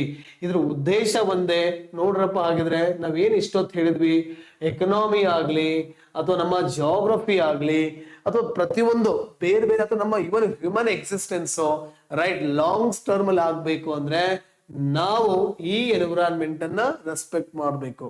ಹೌದಲ್ಲ? My attitude depends on your attitude ಅಲ್ವಾ? ಅದೇ ರೀತಿಯಾಗಿ ಎನ್ವಿರಾನ್ಮೆಂಟ್ ಹೇಳುತ್ತೆ ನಿಮ್ಮ ಆಟಿಟ್ಯೂಡ್ ಮೇಲೆ ನನ್ನ ಆಟಿಟ್ಯೂಡ್ ಡಿಪೆಂಡ್ ಆಗುತ್ತೆ ಅಂತ. ಹಾಗಾಗಿ ಅದಕ್ಕೆ ನಾವು ಎಷ್ಟು ರೆಸ್ಪೆಕ್ಟ್ ಮಾಡ್ತೀವಲ್ರ ಅಷ್ಟು ನಾವು ಡೆವಲಪ್ ಆಗ್ತೀವಿ. ನಾವೇನಾಗ್ತೀವಿ ಅಂತಂದ್ರೆ ನಮ್ಮ ಎಕ್ಸಿಸ್ಟೆನ್ಸ್ ಕೂಡ ಉಳಿಯುತ್ತೆ. ಹಾಗಾದ್ರೆ ಎನ್ವಿರಾನ್ಮೆಂಟ್ ಇದೆ. ಸೊ ಇದರಲ್ಲಿ ಕೂಡ again we will cover in detail ಆಗಿ, ರೈಟ್? ತುಂಬಾ ಕಾಯ್ದೆಗಳಿದೆ, ರೈಟ್? ಎನ್ವಿರಾನ್ಮೆಂಟ್ ರಿಲೇಟೆಡ್ ಕಾಯ್ದೆಗಳಿದೆ, ರೈಟ್? ಒಂದು question they have been directly. Okay, ನಾ ಕರೆಕ್ಟ್ ಆಗಿ ಹೇಳ್ತಾ ಇದ್ದೀನಿ ನಿಮಗೆ. ಕರೆಂಟ್ ಅಫೇರ್ 2 ವರ್ಷದ್ದು plus Shankar IAS the most sufficient. Okay, ಇದಕ್ಕೆ ಅರ್ಥ ಆಯ್ತಲ್ವಾ? ಸೊ ನೆಕ್ಸ್ಟ್ ಹಾಗಿದ್ರೆ ನಿಮಗೊಂದು ಐಡಿಯಾ ಬರ್ತಾ ಇದೆ ಅಂತ ಗೊತ್ತಾಯ್ತು ನೋಡಿ. ಇನ್ನೊಂದ್ಸರಿ ಆಗಿದ್ರೆ ಸ್ವಲ್ಪ ಕನೆಕ್ಟ್ ಮಾಡ್ಬಿಡ್ತೀನಿ. ಓಕೆ, ಉದ್ದೇಶ ಏನಿಲ್ಲಿ? ಗುಡ್ ಗವರ್ನೆನ್ಸ್, ಉತ್ತಮ ಆಡಳಿತ. ಉತ್ತಮ ಆಡಳಿತ ಬೇಕು ಅಂದ್ರೆ ಏನ್ ಬೇಕೋ? Ethics, integrity and aptitude. ಮತ್ತೇನ್ ಬೇಕು ಸರ್? ಹಾಗಿದ್ರೆ ಒಳ್ಳೆಯ ಅಡ್ಮಿನಿಸ್ಟ್ರೇಷನ್. ಸರ್ ಮತ್ತೇನ್ ಬೇಕು ಸರ್? ಹಾಗಿದ್ರೆ ಉತ್ತಮ ರಾಜಕೀಯ ವ್ಯವಸ್ಥೆ. ಸರ್ ಮತ್ತೇನ್ ಬೇಕಪ್ಪ ಅಂತ ಅಂದ್ರೆ ಓಕೆ, ಉತ್ತಮ ಸೆಕ್ಯೂರಿಟಿ ಬೇಕು, ಜೊತೆಗೆ ಡಿಸಾಸ್ಟರ್ ಮ್ಯಾನೇಜ್ಮೆಂಟ್ ಬೇಕಾಗುತ್ತೆ. ಸೊ ಹಾಗಾದ್ರೆ ಡಿಸಾಸ್ಟರ್ ಮ್ಯಾನೇಜ್ಮೆಂಟ್, ಸೆಕ್ಯೂರಿಟಿ ಬೇಕು. ಓಕೆ, ಇವೆರಡು ಕರೆಕ್ಟ್ ಆಗಿತ್ತು ಅಂದ್ರೆ ನಾವು ಒಳ್ಳೆಯ ಸಮಾಜವನ್ನ ಎನ್ಶೋರ್ ಮಾಡ್ಬೋದು. ಹಾಗಿದ್ರೆ ಇವೆಲ್ಲದರ ಎಫಿಷಿಯನ್ಸಿಯನ್ನ ನೀವು ಹೆಂಗ್ ಜಾಸ್ತಿ ಮಾಡ್ಬೋದು ಸರ್? ಹಾಗಿದ್ರೆ ಥ್ರೂ ನಮ್ಮ ವಿಜ್ಞಾನ ಮತ್ತು ತಂತ್ರಜ್ಞಾನದ ಮೂಲಕ. ವಿಜ್ಞಾನ ತಂತ್ರಜ್ಞಾನವನ್ನ ನೀವು ಕರೆಕ್ಟ್ ಆಗಿ ಅರ್ಥ ಮಾಡ್ಕೋಬೇಕು ಅಂದ್ರೆ ನಿಮ್ಗೆ ಜನರಲ್ ಸೈನ್ಸ್ ನ ಒಂದು ಕ್ಲಾರಿಟಿ ಇರಬೇಕು. ಜೊತೆಗೆ ಮತ್ತೆ ನಿಮ್ಗೆ ಏನ್ ಬೇಕಾಗುತ್ತೆ ಹಾಗಿದ್ರೆ ಓಕೆ ಬೇರೆ ಬೇರೆ ರಾಷ್ಟ್ರಗಳ ಸ್ನೇಹ ಸಂಬಂಧ ಬೇಕಾಗುತ್ತೆ. ಹಾಗಾಗಿ ಅದಕ್ಕೆ ನಾವು IR ಅಂತ ಕರೆದ್ವಿ. ಜೊತೆಗೆ ಈ ಸೈನ್ಸ್ ಅಂಡ್ ಟೆಕ್ನಾಲಜಿ ಮತ್ತೆ ಇದಕ್ಕೆ ಹೆಲ್ಪ್ ಮಾಡುತ್ತೆ ಅಂದ್ರೆ ರಿಸೋರ್ಸಸ್ ಗಳನ್ನ ಯೂಸ್ ಮಾಡ್ಕೊಳಕ್ಕೆ. ಸೊ ಅದನ್ನೇ ನಾವು ಜಿಯೋಗ್ರಫಿ ಅಂತ ಕರಿತೀವಿ. ಸೊ ಜಿಯೋಗ್ರಫಿ ಓಕೆ ಏನಕ್ಕೆ ಹೆಲ್ಪ್ ಮಾಡುತ್ತೆ ಸರ್ ಹಾಗಿದ್ರೆ ನಮ್ಮ ಡೆವಲಪ್ಮೆಂಟ್ ಎಕನಾಮಿಕ್ ಡೆವಲಪ್ಮೆಂಟ್ ಗೆ ಸಹಾಯ ಮಾಡುತ್ತೆ. ಎಲ್ಲೆಲ್ಲಿ ಡೆವಲಪ್ಮೆಂಟ್ ಇರುತ್ತೋ ಆಲ್ವೇಸ್ ಎನ್ವಿರಾನ್ಮೆಂಟ್ ಇಶ್ಯೂ ಇರುತ್ತೆ. ಡೆವಲಪ್ಮೆಂಟ್ ವರ್ಸಸ್ EVS ಅಂತ ಹೇಳಿ ಸೊ ಆಲ್ವೇಸ್ ಇರುತ್ತೆ ನೋಡಿ. ಹಾಗಿದ್ರೆ ನಾವೇನೋ ಒಂದು ಓಕೆ ಟ್ರಾನ್ಸ್ಪೋರ್ಟೇಷನ್ ಪ್ರೊವೈಡ್ ಮಾಡ್ತೀವಿ, ಪೊಲ್ಯೂಷನ್ ಇರುತ್ತೆ ರೈಟ್. ಸೊ ಈಗ ಬೇರೆ ಬೇರೆ ಇಲ್ಲಿ ಡೆವಲಪ್ಮೆಂಟ್ ಎಲ್ಲಿರುತ್ತೋ ಅಲ್ಲಿ EVS ಅನ್ನೋದು ಇರುತ್ತೆ. ಸೊ ಹಾಗಿದ್ರೆ ನಾವೇನ್ ಹೇಳ್ತೀವಿ ರೈಟ್, ನೀನ್ ಏನು ಓದಿದ್ರೆ ಏನು, ಎಷ್ಟು ಮಾಡಿದ್ರೆ ಏನು ರೈಟ್, ಫೈನಲ್ ಆಗಿ ರೈಟ್ ನಮ್ಮ ಇದ್ದೂರಲ್ಲಿ ಸಿಗೋ ನೆಮ್ಮದಿ ಯಾವ ಡೆಲ್ಲಿಲೂ ಸಿಗೋದಿಲ್ಲ. ಸೊ ಹಾಗಾಗಿ ಇಷ್ಟೆಲ್ಲ ತಿಳ್ಕೊಂಡ್ರೆ ಏನೈತ್ರಪ್ಪ, ಹಾಗಿದ್ರೆ ನಾವ್ ಏನ್ ಮಾಡ್ಬೇಕು, ಪ್ಲಸ್ ನಮ್ಮ ಯಾವ್ದ್ರ ಬಗ್ಗೆ, ನಮ್ಮ ಹಿಸ್ಟ್ರಿ ಬಗ್ಗೆ ನಮ್ಗೆ ನಂಬಿಕೆ ಇರಬೇಕು. ಓಕೆ ನಾವು ನಮ್ಮ ಹಿಸ್ಟ್ರಿಯ ಬಗ್ಗೆ ಯಾಕೆ ಹಿಸ್ಟ್ರಿ ಓದ್ಬೇಕು ಅಂದ್ರೆ, ಹಿಸ್ಟ್ರಿ ಒಂದು ಹೆರಿಟೇಜ್. ನಮ್ಮ ಈ ಇತಿಹಾಸ ಅನ್ನೋದು ಒಂದು ಅನುಭವ. ಈ ಇತಿಹಾಸ ಅನ್ನೋದು ನಮ್ಮ ದೊಡ್ಡವರು ನಮಗೆ ಕೊಟ್ಟಿರ್ತಕ್ಕಂತಹ ಬ್ಯೂಟಿಫುಲ್ ಹೆರಿಟೇಜಸ್. ಹಾಗಾಗಿ ಆ ಒಂದು ಇತಿಹಾಸವನ್ನ ನಾವು ಟೂರಿಸಂ ಪರ್ಪಸ್ ಆಗಿ ಸೊ ಈ ತರ ಅದನ್ನ ಯೂಸ್ ಮಾಡಬೇಕು ಅನ್ನೋದು. ಜೊತೆಗೆ ಸರ್ ಮತ್ತೆ ಇನ್ನೊಂದು ಇಂಪಾರ್ಟೆಂಟ್ ಏನಪ್ಪಾ ಅಂದ್ರೆ ಆರ್ಟ್ ಅಂಡ್ ಕಲ್ಚರ್ ಅಂತ ಬರುತ್ತೆ. ಸೊ ಇದನ್ನು ಕೂಡ ನಿಮ್ಮ ಸಿಲೆಬಸ್ ಅಲ್ಲಿ ಏನಿದೆಯೋ ಅಷ್ಟೊತ್ತು ನಿತಿನ್ ಸಿಂಘಾನಿಯನ್ನ ಸೆಲೆಕ್ಟೆಡ್ ಟಾಪಿಕ್ಸ್ ಅನ್ನ ಓದಿದ್ರೆ ಓಕೆ, ಬಟ್ ಚೆನ್ನಾಗಿ ಓದ್ಕೊಂಡ್ರೆ ಏನು ಮೋಸ ಆಗಲ್ಲ. ಬಿಕಾಸ್ ಪ್ರಿಲಿಮ್ಸ್ ಅಲ್ಲಿ ಕೂಡ ಕಲ್ಚರ್ ಇರೋದ್ರಿಂದ ದೇ ವಿಲ್ ಆಸ್ಕ್ ಯು. ಹಾಗಿದ್ರೆ ಐ ಹೋಪ್ ನಿಮ್ಗೆ ಎಲ್ಲಾ ಸಬ್ಜೆಕ್ಟ್ಸ್ ಒಂದು ಐಡಿಯಾ ಬಂತು ಅಂತ ಹೇಳಿ ಅನ್ಕೋತೀನಿ ನೋಡಿ. ಹಾಗಿದ್ರೆ ಇನ್ನೊಂದ್ಸಾರಿ ಬೇಗ ಫ್ಲೋ ಚಾರ್ಟ್ ಹಾಕ್ತೀನಿ. ಓಕೆ ಟೋಟಲ್ ಎಷ್ಟು ಸಬ್ಜೆಕ್ಟ್ ಆಯ್ತು, ಹಾಗಿದ್ರೆ ಯಾವ ಸಬ್ಜೆಕ್ಟ್ ಯಾವ್ಯಾವ GS ಪೇಪರ್ ಅಲ್ಲಿ ಇದೆ ನೋಡಿ.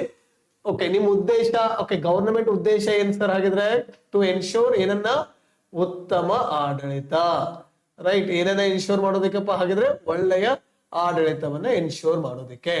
ಸರ್ ಹಾಗಿದ್ರೆ ಒಳ್ಳೆಯ ಆಡಳಿತ ಸರ್ ಹೇಗೆ ಸಾಧ್ಯ, ನೈತಿಕತೆ ಇರ್ಬೋದು, ಸಮಗ್ರತೆ ಇರ್ಬೋದು, ಮತ್ತೆ ಅಭಿಕ್ಷಮತೆಯಿಂದ, that is ethics, integrity and aptitude ಇಂದ. ಸರ್ ಹಾಗಿದ್ರೆ ಇದನ್ನ ಮತ್ತೆ ಹೆಂಗ್ ಎನ್ಶೋರ್ ಮಾಡ್ಬೋದು, by ensuring good public administration.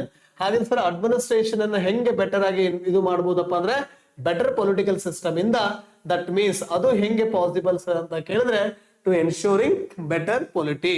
Sir ಹಾಗಿದ್ರೆ ಬೆಟರ್ ಪೊಲಿಟಿ ಇತ್ತು ಅಂದ್ರೆ we can ensure the better internal security right. Okay ಅಥವಾ ಆಂತರಿಕ ಭದ್ರತೆ, internal security plus proper disaster, ವಿಪತ್ತು ನಿರ್ವಹಣೆ, disaster management right, disaster management. Sir ಹಾಗಿದ್ರೆ ಇವೆಲ್ಲವನ್ನು ಕೂಡ ನೀವು ಕರೆಕ್ಟ್ ಆಗಿ ಕೊಟ್ಟಿ ಅಂದ್ರೆ ನೀನು ಉತ್ತಮ ಸಮಾಜವನ್ನ ಅಥವಾ ಬಾಂಧವ್ಯ ಇರ್ತಕ್ಕಂಥ ಸಮಾಜವನ್ನ ರಚನೆ ಮಾಡ್ಲಿಕ್ಕೆ ಸಾಧ್ಯ. ದಟ್ ಈಸ್ ಇಂಡಿಯನ್ ಸೊಸೈಟಿ ಅಥವಾ ಕರ್ನಾಟಕ ಸೊಸೈಟಿ ಅಂತ ಕರೀರಿ. ಹಾಗಿದ್ರೆ ಇವೆಲ್ಲದ ಎಫಿಷಿಯನ್ಸಿಯನ್ನ ಸರ್ ಹಾಗಿದ್ರೆ ನೀವು ಹೆಂಗೆ ಎನ್ಶೋರ್ ಮಾಡಕ್ ಸಾಧ್ಯ ಸರ್ ಹಾಗಿದ್ರೆ, ಒಳ್ಳೆಯ ಯಾವ್ದ್ರ ಮೂಲಕ ಹಾಗಿದ್ರೆ ಸೈನ್ಸ್ ಅಂಡ್ ಟೆಕ್ನಾಲಜಿಯ ಮೂಲಕ. ಯಾವ್ದ್ರ ಮೂಲಕ ಸರ್ ಹಾಗಿದ್ರೆ ವಿಜ್ಞಾನ ತಂತ್ರಜ್ಞಾನದ ಮೂಲಕ. ಹಾಗಾದ್ರೆ ಈ ವಿಜ್ಞಾನ ತಂತ್ರಜ್ಞಾನವನ್ನ ಸರ್ ಹೇಗೆ ಎನ್ಶೋರ್ ಮಾಡ್ಬೋದು ಸರ್ ಹಾಗಿದ್ರೆ, ವ್ಯಕ್ತಿ ಯಾವ್ದು ಹಾಗಿದ್ರೆ ಅಂತಾರಾಷ್ಟ್ರೀಯ ಸಂಬಂಧದ ಮೂಲಕ. ಸರ್ ವಿಜ್ಞಾನ ತಂತ್ರಜ್ಞಾನ ಅಷ್ಟೇ ಅಲ್ರಪ್ಪ, ನೀವೇನ್ ಮಾಡ್ಬೇಕಾಗಿದ್ರೆ ಇವೆಲ್ಲವಕ್ಕೂ ಕನೆಕ್ಟ್ ಮಾಡಬೇಕು. ಅದೇ ನಾವು ಮೇನ್ಸ್ ಅಲ್ಲಿ ನಿಮ್ಗೆ ಹೇಳ್ಕೊಡೋದು ರೈಟ್. ಆಂತರಿಕ ಸಂಬಂಧದ ಮೂಲಕ ಅಥವಾ ಅದೇ ನಿಮ್ಮ ಆಂತರಿಕ ಸಂಬಂಧ ಆಗ್ಲಿ ಅಥವಾ ಸೈನ್ಸ್ ಅಂಡ್ ಟೆಕ್ನಾಲಜಿ ಆಗ್ಲಿ ಮತ್ತೆ ರೈಟ್ ಯಾವ್ದಕ್ ಸಹಾಯ ಮಾಡುತ್ತೆ ಅಂತ ಹೇಳಿದಪ್ಪ ನಾನು. ಯಾವ್ದಕ್ ಸಹಾಯ ಮಾಡುತ್ತೆ ಅಂತಂದ್ರೆ ರಿಸೋರ್ಸ್ ಅನ್ನ, ಓಕೆ ಸಂಪನ್ಮೂಲಗಳನ್ನ ಒಳ್ಳೆಯ ರೀತಿಯಾಗಿ ಯೂಸ್ ಮಾಡೋದಕ್ಕೆ. ಅದೇ ಸಬ್ಜೆಕ್ಟ್ ಯಾವ್ದಪ್ಪ, ಜಾಗ್ರಫಿ. ಹಾಗಿದ್ರೆ ಜೊತೆಗೆ ಈ ಜಾಗ್ರಫಿ ಏನ್ಸ್ ಮತ್ತೆ ಏನಕ್ಕೆ ಸಹಾಯ ಮಾಡುತ್ತೆ, ರಿಸೋರ್ಸಸ್ ಅನ್ನ ಮೊಬಿಲೈಸೇಷನ್ ಮಾಡೋದಕ್ಕೆ. ಹಾಗೆ ರಿಸೋರ್ಸ್ ಮೊಬಿಲೈಸೇಷನ್ ಇಂದ ಡೆವಲಪ್ಮೆಂಟ್ ಆಗುತ್ತೆ.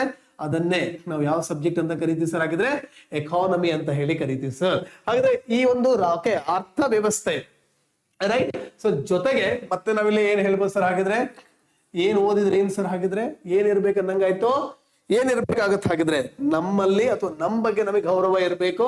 ಅದೇ ನಮ್ಮ ಇತಿಹಾಸ ರೈಟ್, ಇತಿಹಾಸ ರೈಟ್.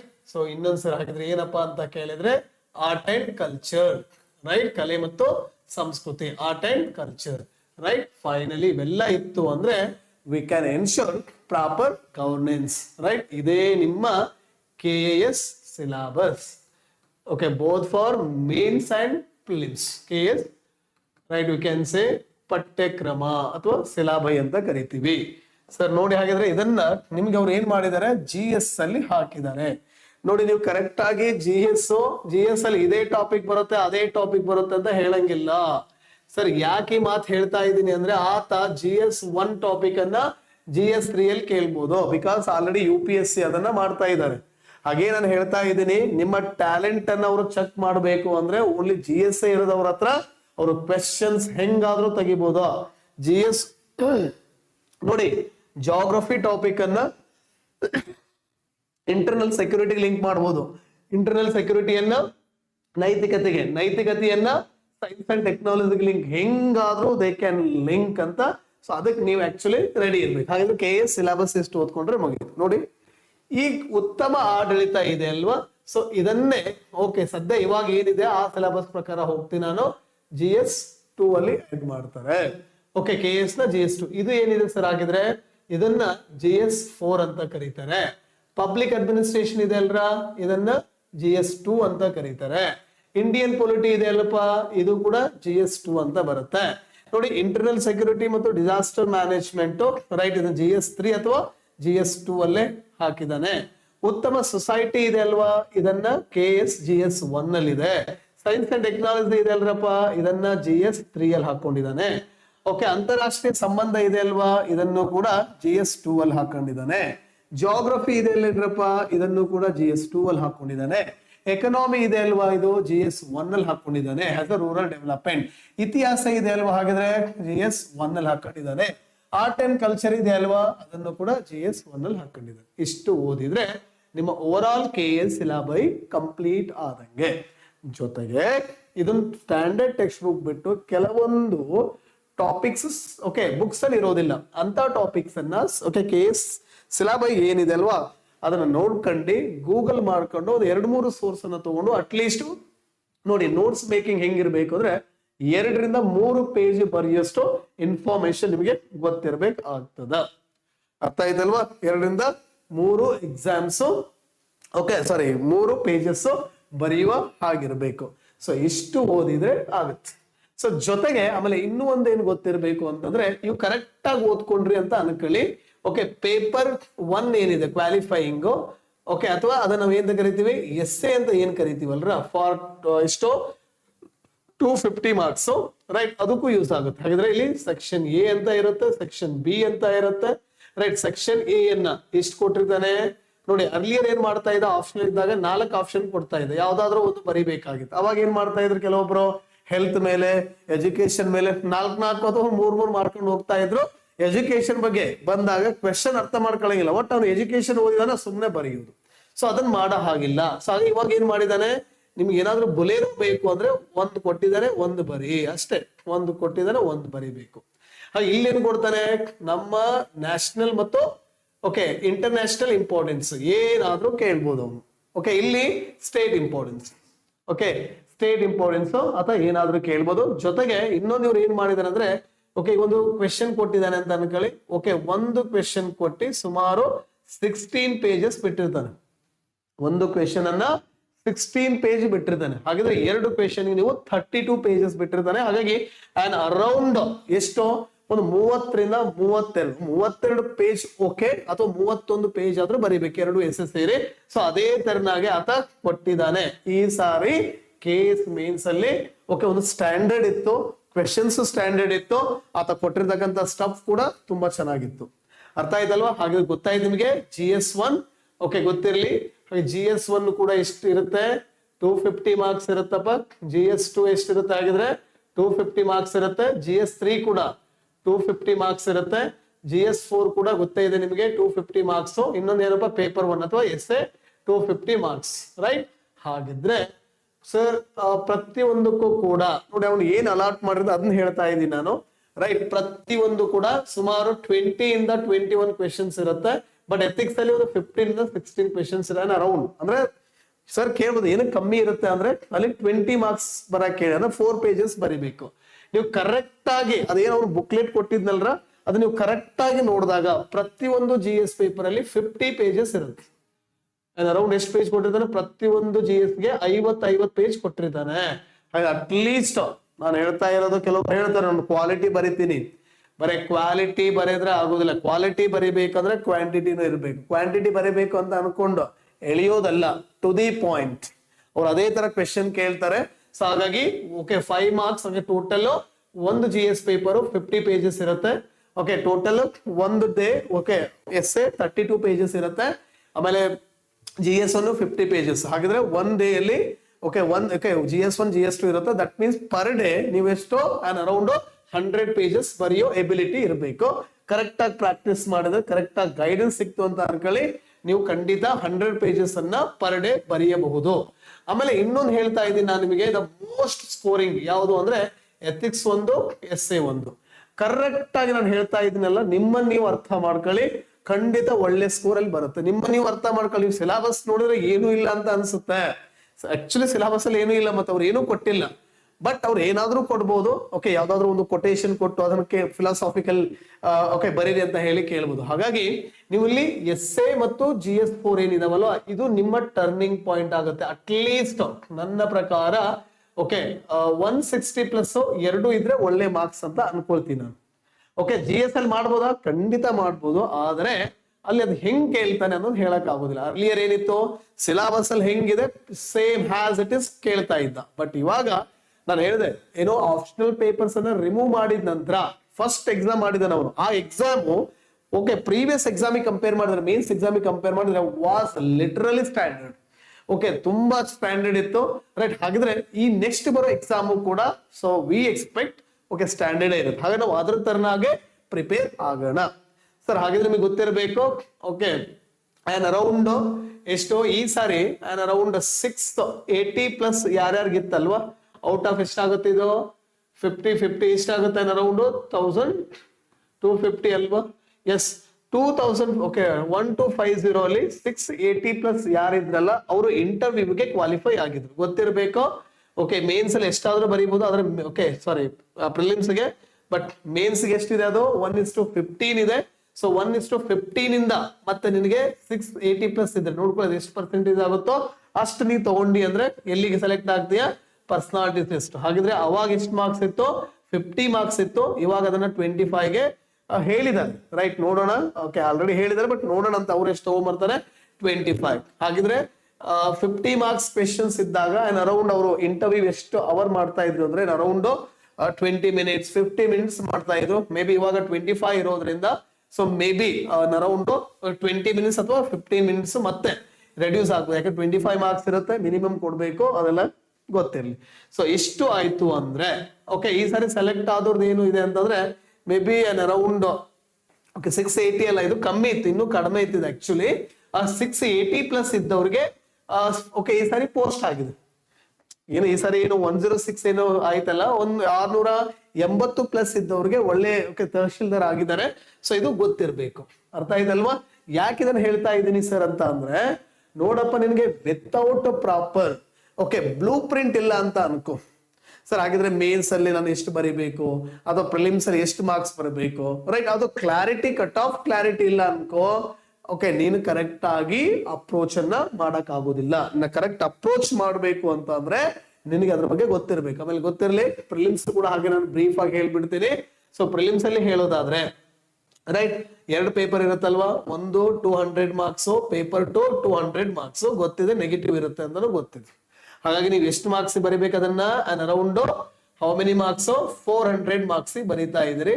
ರೈಟ್ ನೋಡಿ ಈ 400 ಮಾರ್ಕ್ಸ್ ಸರ್ ಎಷ್ಟು ತೆಗಿಬೇಕು ಅಂದ್ರೆ ಟ್ರಸ್ಟ್ ಮೀ 50% ತೆಗೆದ್ರು ಕೂಡ ನೀನು ಮೇನ್ಸ್ಗೆ ಎಲಿಜಿಬಲ್ ಆಗ್ತೀಯ. ಯಾಕೆ 106 ಏನಿತ್ತಲ್ವಾ ಆ ಟೈಮಲ್ಲೇ ಓಕೆ ಕಟ್ ಆಫ್ ಅರೌಂಡ್ 189 199 ಇತ್ತು ಅಷ್ಟೇ.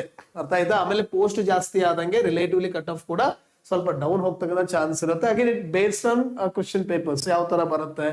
ಓಕೆ ಈಸಿ ಬಂತು ಅಂದ್ರೆ 200 ಮ್ಯಾಕ್ಸಿಮಮ್ ಓಕೆ 200 ಇರಬಹುದು ಅಂತ ನನ್ನ ಅನಿಸಿಕೆ ಅಷ್ಟೇ. ಹಾಗೆ ನನ್ನ ಒಪಿನಿಯನ್ ಹಾಗೆ ಇರ್ಬೇಕಂತ ಏನಿಲ್ಲ. ಸೊ ಹಾಗೆ 50% ತೆಗೆದ್ರೆ ನಿಮ್ಗೆ okay you will eligible for writing mains ಅಂತ. ಅರ್ಥ ಆಯ್ತಲ್ವಾ? ಹಾಗಾಗಿ ಮತ್ತೆ ಹೇಳ್ತಾ ಇದ್ದೀನಿ ನಾನು. ಇನ್ನೊಂದೇನಪ್ಪಾ ಅಂತಂದ್ರೆ ಯಾರ್ಯಾವ ಓಕೆ ಸೌಂದರ್ಯ ಯಾವ್ಯಾವ ಸಬ್ಜೆಕ್ಟ್ ಅನ್ನ ಯಾರ್ಯಾರು ಹ್ಯಾಂಡಲ್ ಮಾಡ್ತಾರೆ ಅಂದ್ರೆ ನೋಡಿ ಇಲ್ಲಿ ಹಾಗಿದ್ರೆ ಓಕೆ ಗವರ್ನೆನ್ಸ್ ಅನ್ನ ನಾನು ಮತ್ತು ರಾಜಶೇಖರ್ ಇದಾರೆ. So faculty, even is also experienced. ಇದನ್ನ ನಾನು ಮತ್ತು ರಾಜಶೇಖರ್ ಸರ್ ಹ್ಯಾಂಡಲ್ ಮಾಡ್ತೀವಿ. ಎಥಿಕ್ಸ್ ಅನ್ನು ಕೂಡ some portion okay Rajashekhar sir handle ಮಾಡ್ತಾರೆ. ಪಬ್ಯಾಡ್ ಅನ್ನ ಫುಲ್ಲಿ ಅಥವಾ ಓಕೆ ಇನ್ ಕಂಬೈನ್ಡ್ ಅಲ್ಲಿ ನಾನು ಮತ್ತು ರಾಜಶೇಖರ್ ಸರ್ ಹ್ಯಾಂಡಲ್ ಮಾಡ್ತೀವಿ. ಇಂಡಿಯನ್ ಪೊಲಿಟಿಯನ್ನ ರಾಜಶೇಖರ್ ಅವರು ಹ್ಯಾಂಡಲ್ ಮಾಡ್ತಾರೆ. ಇಂಟರ್ನಲ್ ಸೆಕ್ಯೂರಿಟಿ ಮತ್ತು ಡಿಸಾಸ್ಟರ್ ಮ್ಯಾನೇಜ್ಮೆಂಟ್ ಅನ್ನ ನಾನು ಹ್ಯಾಂಡಲ್ ಮಾಡ್ತೀನಪ್ಪ. ಸೊಸೈಟಿಯನ್ನು ಕೂಡ I will handle. Science and ಟೆಕ್ನಾಲಜಿಯನ್ನ okay Ravi C Naikar sir handle ಮಾಡ್ತಾರೆ. ಇವನ್ also is very well versed with the subject. ಆಮೇಲೆ ಅಂತಾರಾಷ್ಟ್ರೀಯ ಸಂಬಂಧವನ್ನು ಕೂಡ ಓಕೆ ರವಿ ಸಿ ನಾಯ್ಕರ್ ಅವರು ಮಾಡ್ತಾರೆ. ಜಾಗ್ರಫಿಯನ್ನ ಮಂಜುನಾಥ್ ಮಾಸ್ತರ್ ನಾನ್ ಮಾಡ್ತೀನಿ, ರೈಟ್. ಅದೇ ರೀತಿಯಾಗಿ ಎಕನಾಮಿಯನ್ನ ಇಲ್ಲಿ ನಿರಂಜನ್ ಸರ್ ಅಂತ ಇದ್ದಾರೆ, ರೈಟ್. ಸೊ ಲಕ್ಕಪ್ಪ ಸರ್ ಅಂತ ಹೇಳಿದ್ದಾರೆ. ಓಕೆ, ಕೆಲವೊಂದು ನಾನು ಪಾಲಿಸೀಸ್ ಅನ್ನ ಹ್ಯಾಂಡಲ್ ಮಾಡ್ತೀನಿ, trade policy, monetary policy, right. ಅವುಗಳನ್ನ ನಾನು ಹ್ಯಾಂಡಲ್ ಮಾಡಿದ್ರೆ ಉಳಿದಿರ್ತಕ್ಕಂಥ ಪೋರ್ಷನ್ ಅನ್ನ ಲಕ್ಕಪ್ಪ ಅವರು ಹ್ಯಾಂಡಲ್ ಮಾಡ್ತಾರೆ. ಲಕ್ಕಪ್ಪ ಸರ್ ಇವನ್ is also very well experienced. ಇತಿಹಾಸವನ್ನ, ರೈಟ್. ಸೊ ಇತಿಹಾಸವನ್ನ, right.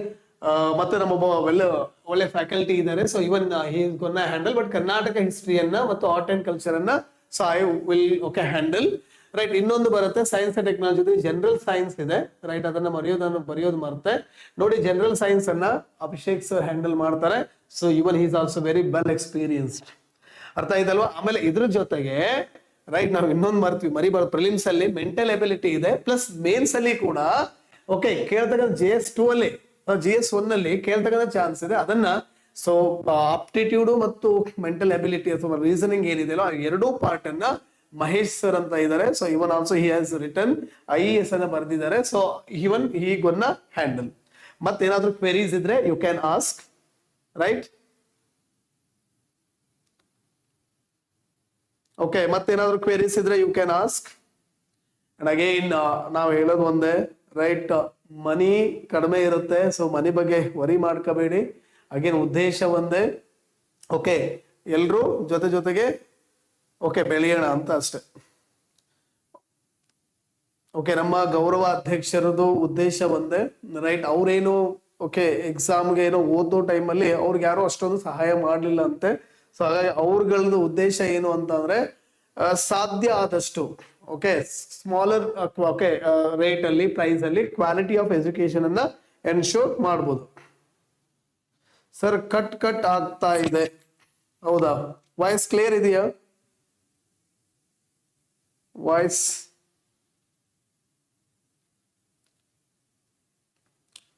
Okay sir, only mains notes ಸಿಗುತ್ತಾ? ಖಂಡಿತ ನಾವು ಬ್ಯಾಕ್ ಗ್ರೌಂಡ್ ಅಲ್ಲಿ ವರ್ಕ್ ಮಾಡ್ತಾ ಇದ್ದೀವಿ. ಮತ್ತೆ ನಿಮ್ಗೆ ಏನಾದ್ರು ಕ್ವೆರೀಸ್ ಬೇಕು ಅಂದ್ರೆ ನಾನು ಹೇಳಿದ್ನಲ್ಲ, ನಂಬರ್ ಕೊಟ್ಟಿದ್ನಲ್ರ, ಸೊ ಅಲ್ಲಿ ಅದನ್ನ ಯು ಕ್ಯಾನ್ ನೋಡ್ಬೋದು. ಹಾಗಾದ್ರೆ ಇಲ್ಲಿದೆ ಅದು, ಸೊ ಅದನ್ನ ಯು ಕ್ಯಾನ್ ಸಿ, ರೈಟ್. ಇಲ್ಲೆಲ್ಲ ಇದೆ ಇಲ್ಲಿ, ಸೊ ನೋಡ್ಬೋದು ಅದನ್ನು, ರೈಟ್. ಸೊ ಕ್ಲಿಯರ್ ಇದೆ, fine. Tell us something about prelims sir. Yes, ನಾನು ಹೇಳಿದ್ನಲ್ವಾ, ನಾನೇನ್ ಹೇಳ್ತೀನಿ ಅಂದ್ರೆ ಪ್ರಿಲಿಮ್ಸ್ ಏನಿದೆ ಅಲ್ವಾ, ಇಟ್ ಈಸ್ ಸ್ವಲ್ಪ ಸಬ್ಜೆಕ್ಟಿವ್ ಇರುತ್ತಪ್ಪ ಇದು.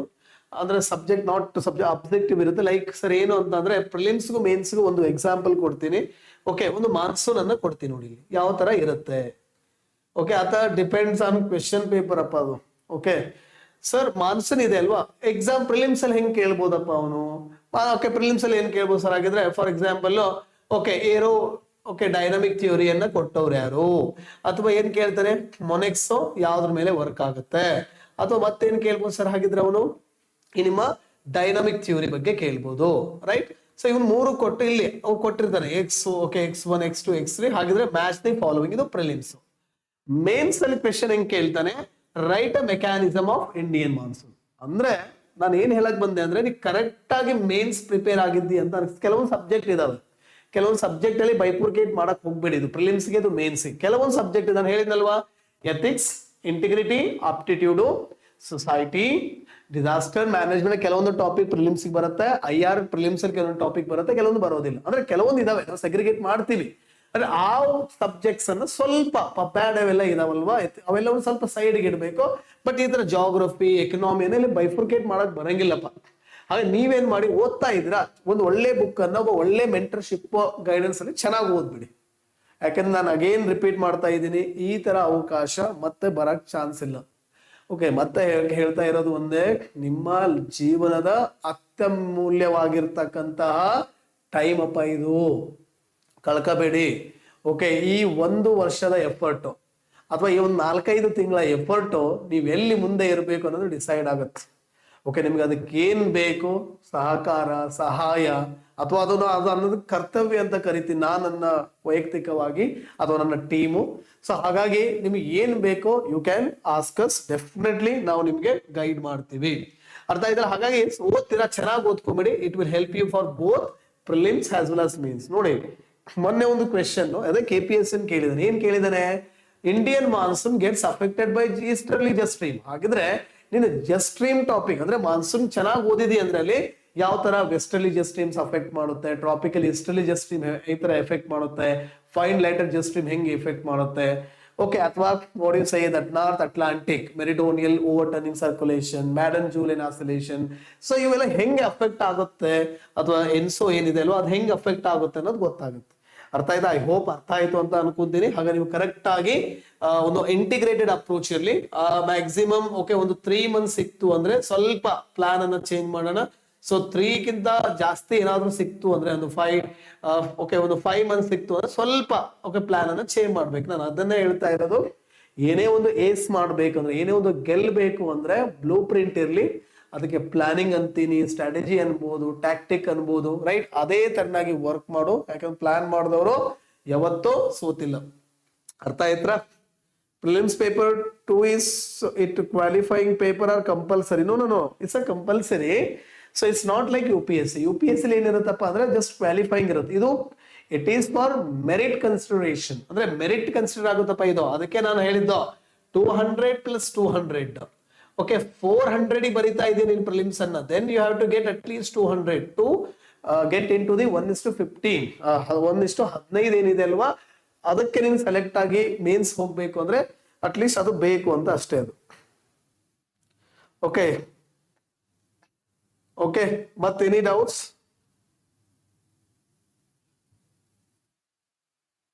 ಓಕೆ, ಭೂಮಿಕಾ ಕ್ಲಾಸ್ ಟೈಮಿಂಗ್ ಅನ್ನ shortly we will okay our team will ನಿಮಗೆ ಇಂಟಿಮೇಟ್ ಮಾಡ್ತಾರೆ, ರೈಟ್? ನಾಳೆ ಯಾವ ಕ್ಲಾಸ್ ಇರುತ್ತೆ, ಓಕೆ, ನಾಳೆ again we will come up with the proper strategy of the plan ಅನ್ನ ತಗೊಂಡ್ ಬರ್ತೀವಿ.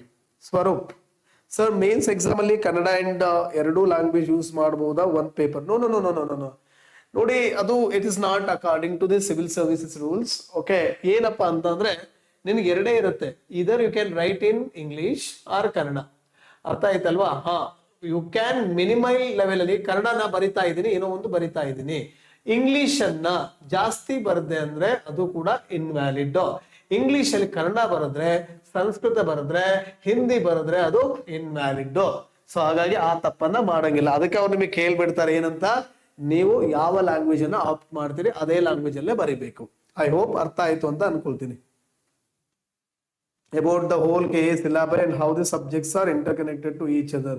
ಏನಿಲ್ಲಮ್ಮ ಸುಕನ್ಯಾ, ಓಕೆ, ನಮ್ಮ ಅಗೇನ್ ಹೇಳಿದ್ವಲ್ವಾ, ನಮ್ಮ ಇವ್ರು ಇದಾರಲ್ವ, ನಮ್ಮ ಶ್ರೀ VR ಬಿಸ್ನಳ್ಳಿ, ಓಕೆ, ಅವ್ರದ್ದು ವಿಷನ್ ಇದು ಪಾಪ, ರೈಟ್? ಅವರು ಕೂಡ ಓದ್ಬೇಕಾದಾಗ ತುಂಬಾ ಜನ ಅವ್ರಿಗೆ ಸಹಾಯ ಮಾಡ್ಲಿಲ್ಲ ಅಂತೆ. ಸೊ ಹಾಗಾಗಿ ಅವ್ರಿಗೆ ಆ ತರ ಆಗ್ಬಾರ್ದು ಅಂತ ಹೇಳಿ, ಓಕೆ, ಅವ್ರದ್ದು ಒಂದು ಏನ್ ಮಾಡ್ತಾ ಇದಾರೆ ಅಂದ್ರೆ, ನಮಗೆ ಕ್ವಾಲಿಟಿ ಚೆನ್ನಾಗಿ ಕೊಡೋಣ ಸರ್, ಬಟ್ ಏನ್ ಮಾಡೋಣ, ಕಾಸ್ಟ್ ಬೇಡ. ಯಾಕಂದ್ರೆ ಎಷ್ಟೋ ಮಕ್ಕಳಿಗೆ ಓದ್ಬೇಕು ಅನ್ನೋ ಆಸೆ ಇರುತ್ತೆ, ಅಫೋರ್ಡಬಿಲಿಟಿ ಇರೋದಿಲ್ಲ.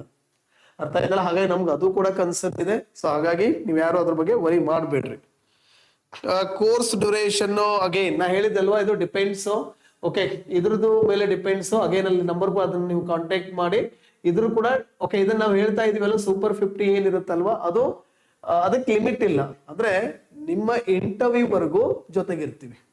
ಅರ್ಥ ಆಯ್ತಾ? ಇಂಟರ್ವ್ಯೂ ವರೆಗೂ ನಾವು ನಿಮ್ಮ ಜೊತೆಗಿರ್ತೀವಿ. ಸೊ ಚಿಂತೆ ಮಾಡೋ ಅವಶ್ಯಕತೆ ಇಲ್ಲ, ಬಟ್ ಇದಕ್ಕೆ ಡ್ಯೂರೇಷನ್ ಇದೆ.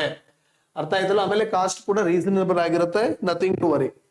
ಆನ್ಲೈನ್ ಆಫ್ಲೈನ್ ಆಫ್ಲೈನ್ ನಾವು ಮಾಡೋದಿಲ್ಲ. ಆಫ್ಲೈನ್ ಏನಾದ್ರು ನೀವು ಮಾಡ್ಬೇಕಂದ್ರೆ ಯು ಕ್ಯಾನ್ ಸೊ ನಮ್ಮ ಕ್ಲಾಸಿಕ್ ಅನ್ನ ಅಪ್ರೋಚ್ ಮಾಡ್ಬೋದು. ಓಕೆ, ಸೊ ಕ್ಲಾಸಿಕ್ ಅನ್ನ ಆಫ್ಲೈನ್ ಬೇಕಾದ್ರೆ ಕ್ಲಾಸಿಕ್ ಅನ್ನ ಅಪ್ರೋಚ್ ಮಾಡಿ. Only we are okay doing online classes ಅಷ್ಟೇ. ಬಟ್ ಆಫ್ಲೈನ್ ಟೆಸ್ಟ್ ಸೀರೀಸ್ ಇರುತ್ತೆ, ಅದೊಂದು ನಿಮ್ಗೆ ಗೊತ್ತಿರಲಿ. ನಾವು ಆಫ್ಲೈನ್ ಓಕೆ ಟೆಸ್ಟ್ ಸೀರೀಸ್ ಅನ್ನ ಮಾಡ್ತಾ ಇದೀವಿ, ಓನ್ಲಿ ಇನ್ ಧಾರವಾಡಲ್ಲಿ ಮಾತ್ರ. ಓಕೆ, ಸೊ ಡಿಗ್ರಿ ಬ್ಲಾಕ್ ಇದ್ರೆ ನಡೆಯುತ್ತಾ? ಸೊ ಅದನ್ನ ನಾವು KPSC ಕೇಳಿ ಕ್ಲಾರಿಫೈ ಮಾಡ್ಕೊತೀನಿ. ಆಯ್ತೇನಪ್ಪ Manikanta? Yeah sir, for super 50 how you will select aspirant in is CET is there or else will be multiple? No, it's not like that. ನಮ್ಗೆ exam ಅನ್ನೋದಕ್ಕಿಂತ okay ನಾವು ಯಾವ್ದ್ಮೇಲೆ ನಿಮ್ಮನ್ನ ಸೆಲೆಕ್ಟ್ ಮಾಡ್ತೀವಿ ಅಂದ್ರೆ ಯುವರ್ ಡಿವೋಷನ್. ನೀನ್ ಯಾಕೆ ಆಗ್ಬೇಕು, ಓಕೆ ಯಾವ ವ್ಯಕ್ತಿ ನಾನು ಆಗ್ಲೇಬೇಕು, ಓಕೆ ಸರ್ ನೀವ್ ಏನ್ ಹೇಳಿದ್ರು ನಾನು ಮಾಡ್ತೀನಿ, ನಿಮ್ ಮೇಲೆ ನಂಬಿಕೆ ಇದೆ, ನಾನು ಈ ಸಾರಿ ಪಾಸ್ ಆಗೇ ಆಗ್ತೀನಿ ಅನ್ನೋರಿಗೆ ಮಾತ್ರ ಇದೆ. ಯಾಕೆ ಅಂತಂದ್ರೆ ನಾನು ನೋಡ್ತೀನಿ ನನ್ನ 10 ವರ್ಷದ ಎಕ್ಸ್ಪೀರಿಯನ್ಸ್ ಅಲ್ಲಿ ಏಕದಿನಕ ಶೇರ್ಗಳು ಬಹಳ ಇರ್ತಾರೆ. ಏಕದಿನಕ ಶೇರ್ ಅಂದ್ರೆ ಏನು, ಬರ್ತಾರೆ ಸರ್ ನಾನು IAS ಆಗೇ ಆಗ್ತೀನಿ ಸರ್, ಏನ್ ಬೇಕು ಹೇಳಿ ನಾನು ಮಾಡಕ್ ರೆಡಿ ಇದ್ದೀನಿ ಅಂತಾರೆ.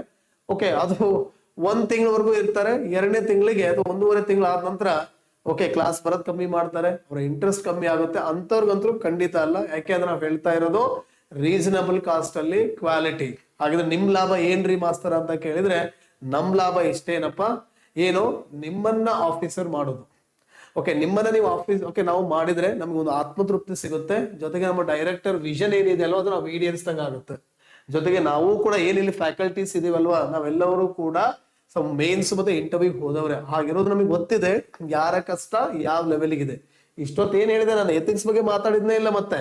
ಸೊ ಅದಕ್ಕೋಸ್ಕರ ನಮ್ಗೊಂದು ಆ ತರ ಹುಡುಗರು ಬೇಕು. ಯಾಕಂದ್ರೆ ನಂಗೆ ಟೀಮ್ ಸಕ್ಸಸ್ ಆಗ್ಬೇಕು ಅಂದ್ರೆ ನಂಗೆ ಟೀಮ್ ಬೇಕಾಗತ್ತೆ. ಓಕೆ ನಾವು ರೆಡಿ ಇದೀವಿ, ನಮ್ ಟೀಮ್ ರೆಡಿ ಇದೆ, ಅದ್ರ ತಕ್ಕಂಗೆ ನೀವುಗಳು ರೆಡಿ ಇರ್ಬೇಕಲ್ವಾ, ಅಂತವ್ರು ಮಾತ್ರ we will select. Candidates any help and support ಮಾಡಿ sir. Okay again Jaswith, so ಅದಕ್ಕೆ ಅಗೇನ್ ನಾನು ಹೇಳಿದ್ನಲ್ಲಪ್ಪ, ನಿಮ್ ಬೇರೆ ಏನೇ ಕ್ವೆರೀಸ್ ಇದ್ರು ಕೂಡ ನಮ್ ಟೀಮ್ ಇದೆ, ರೈಟ್. ನಮ್ ಟೀಮ್ಗೆ ನೀವು ಕಾಲ್ ಮಾಡಿ you can ask. Okay sir test ಸೀರೀಸ್ಗೆ ಬೇರೆ ಫೀಸ್ ಮತ್ತೆ ಕೋರ್ಸ್ ಅಗೇನ್ ಹೇಳ್ತಾ ಇದ್ದೀನಲ್ಲಪ್ಪ, ರೈಟ್. ರೇಣುಕಾ, ನಾನು ಅದೇ ಇಲ್ಲಿ ನಂಬರ್ ಇದೆ ಅಲ್ರಾ, ಸೊ ಆ ನಂಬರ್ಗೆ ಯು ಕ್ಯಾನ್ ಕಾಲ್ ಮಾಡಿ ಕೇಳಿ, ರೈಟ್. ಸೊ ಅವ್ರು ನಿಮಗೆ ಕರೆಕ್ಟ್ ಆಗಿ ಹೇಳ್ತಾರೆ ಏನೇನಿದೆ ಫೀಸ್. ಓಕೆ ಅವೆಲ್ಲವನ್ನ they will tell. Sir mains ಅಲ್ಲಿ ಎಷ್ಟು ಸಬ್ಜೆಕ್ಟ್ ಇರುತ್ತೆ, ಆಪ್ಷನಲ್ ಚಾಯ್ಸ್ ಸಬ್ಜೆಕ್ಟ್ ಯಾವ್ಯಾವ ಇದು? ಇಲ್ಲಪ್ಪ ಮೇನ್ಸ್ ಅಲ್ಲಿ ಆಪ್ಷನಲ್ ಪೇಪರ್ಸ್ ಇಲ್ಲ. ಇವಾಗ ನಾನು ಹೇಳಿದ ಅದನ್ನೇ ಹೇಳ್ತಾ ಇರೋದು ನಿಮಗೆ. ಆಪ್ಷನಲ್ ಪೇಪರ್ಸ್ ಅನ್ನು ರಿಮೂವ್ ಮಾಡಿದಾಗಿಂದಾನೆ GS ಸ್ಟ್ಯಾಂಡರ್ಡ್ ಆಗಿದೆ. ಮೊದ್ಲೇನ್ ಮಾಡ್ತಾ ಇದ್ದ, ಸಿಲೆಬಸ್ ಅಲ್ಲಿ ಏನಿದೆ ಅದನ್ನ ತೆಗಿತಾ ಇದ್ದ, ಕೇಳ್ತಾ ಇದ್ದ. ಕಮ್ಯುನಿಕೇಶನ್ ಎಕ್ಸಾಂಪಲ್, ಕಮ್ಯುನಿಕೇಶನ್ ಟಾಪಿಕ್ ಇದೆಯಾ ಪಬ್ಲಿಕ್ ಅಡ್ಮಿನಿಸ್ಟ್ರೇಷನ್ ಅಲ್ಲಿ, ಕಮ್ಯುನಿಕೇಶನ್ ಟಾಪಿಕ್ ತಗೊಳ್ತಾ ಇದ್ದ.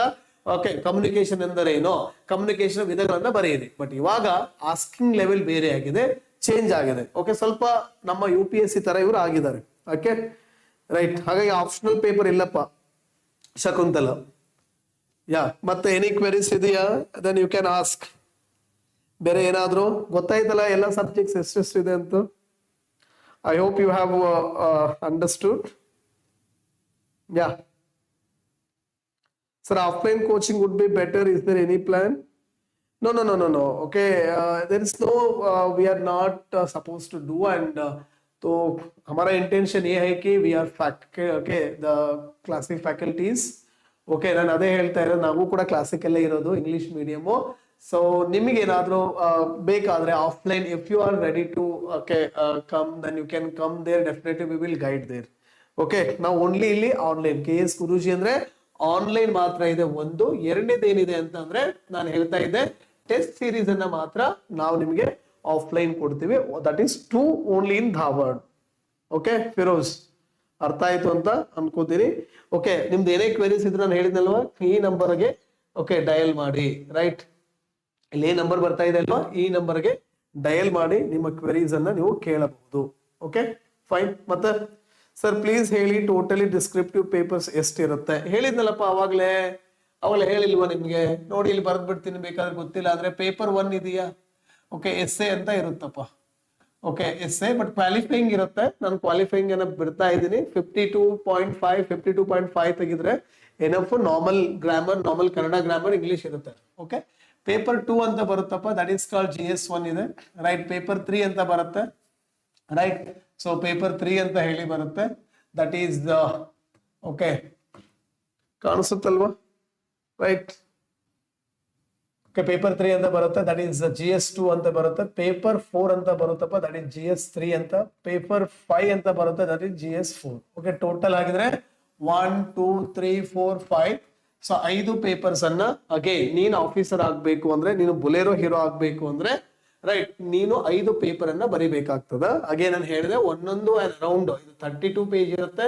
ಇಸ್ಕಾ ಮತ್ಲಬ್ ನಾನು ಯಾಕೆ ಹೇಳ್ತಾ ಇದ್ದೀನಿ ಅಂದ್ರೆ ಪೇಜಸ್ ಅನ್ನೋ ಒಂದು ಐಡಿಯಾ ಬರುತ್ತೆ ನಿಮಗೆ, ಯಾವ ತರ ಕ್ವೆಶನ್ಸ್ ಬಂದಿತ್ತು, ನಾವು ಎಷ್ಟು ಬರಿಬೇಕು ಅಂತ. ಆಮೇಲೆ GS1 ಅಲ್ಲಿ ಅರೌಂಡ್ ನಾನು ಹೇಳಿದೆ ನಿಮಗೆ 50 ಪೇಜ್ ಕೊಟ್ಟಿರ್ತಾನೆ ಅವನು ಕರೆಕ್ಟ್ ಆಗಿ. ಇದು ಕೂಡ 50 ಪೇಜ್ ಇರುತ್ತೆ, 50 ಪೇಜ್ ಇರುತ್ತೆ, 50 ಪೇಜ್ ಇರುತ್ತೆ. ಬಟ್ ಕ್ವೆಶನ್ ವೇರಿಯಬಿಲಿಟಿ ಇರುತ್ತೆ. How study ex service men. Okay Nadaf, ನಾನು ಹೇಳಿದ್ನಲ್ಲ, ಯು ಕ್ಯಾನ್ ಆಸ್ಕ್. ಓಕೆ, ನೀವು ಕೇಳಿ ನಮಗೆ, ಖಂಡಿತ ನಾವು ನಿಮಗೆ okay V will guide. Sir last 2 years current affairs cover ಮಾಡು, ಏನಿದು ಹೇಗೆ ಮಾಡೋದು? ಓಕೆ, ಅದನ್ನೇ ನಾವು ಮಾಡ್ಕೊಡ್ತೀವಿ ನಿಮಗೆ.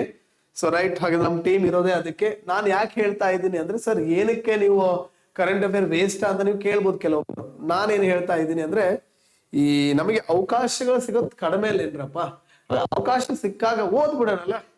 ಏನು ಹಬ್ಬಬ್ಬ ಅಂದ್ರೆ 1 ವರ್ಷದ ಓದ್ತಾ ಇದೆ, ಇನ್ನೊಂದು ವರ್ಷದ ಓದೋಣ. ನೀನ್ ಮೇನ್ಸ್ GS ಕೂಡ ಚೆನ್ನಾಗುತ್ತೆ, SI ಕೂಡ ಚೆನ್ನಾಗುತ್ತೆ. ಒಂದ್ ವೇಳೆ ಡೈರೆಕ್ಟ್ ಕ್ವೆಶನ್ ಕೇಳೋದು ಕೂಡ ಇದು ಇದೆ, ಲಾಸ್ ಹತ್ರ ಇಲ್ಲ. ಓಕೆ, ಅದು ಪ್ರಿಲಿಮ್ಸ್ ಕೂಡ ಯೂಸ್ ಆಗ್ಬೋದು. ಅದಕ್ಕೆ ನಾವು ಅದನ್ನ ಕವರ್ ಮಾಡಿ ಕೊಡ್ತೀವಮ್ಮ. ರೈಟ್, ನೆಕ್ಸ್ಟ್ ಯಾವಾಗಿಂದ ತಗೋತೀರಾ ಮತ್ತೆ ರೆಕಾರ್ಡೆಡ್ ಸೆಷನ್ ಸಿಗುತ್ತಾ ಒಂದ್ ವೇಳೆ ನಾವು ಕ್ಲಾಸ್? ಶೋರ್ ಅರ್ಪಿತಾ.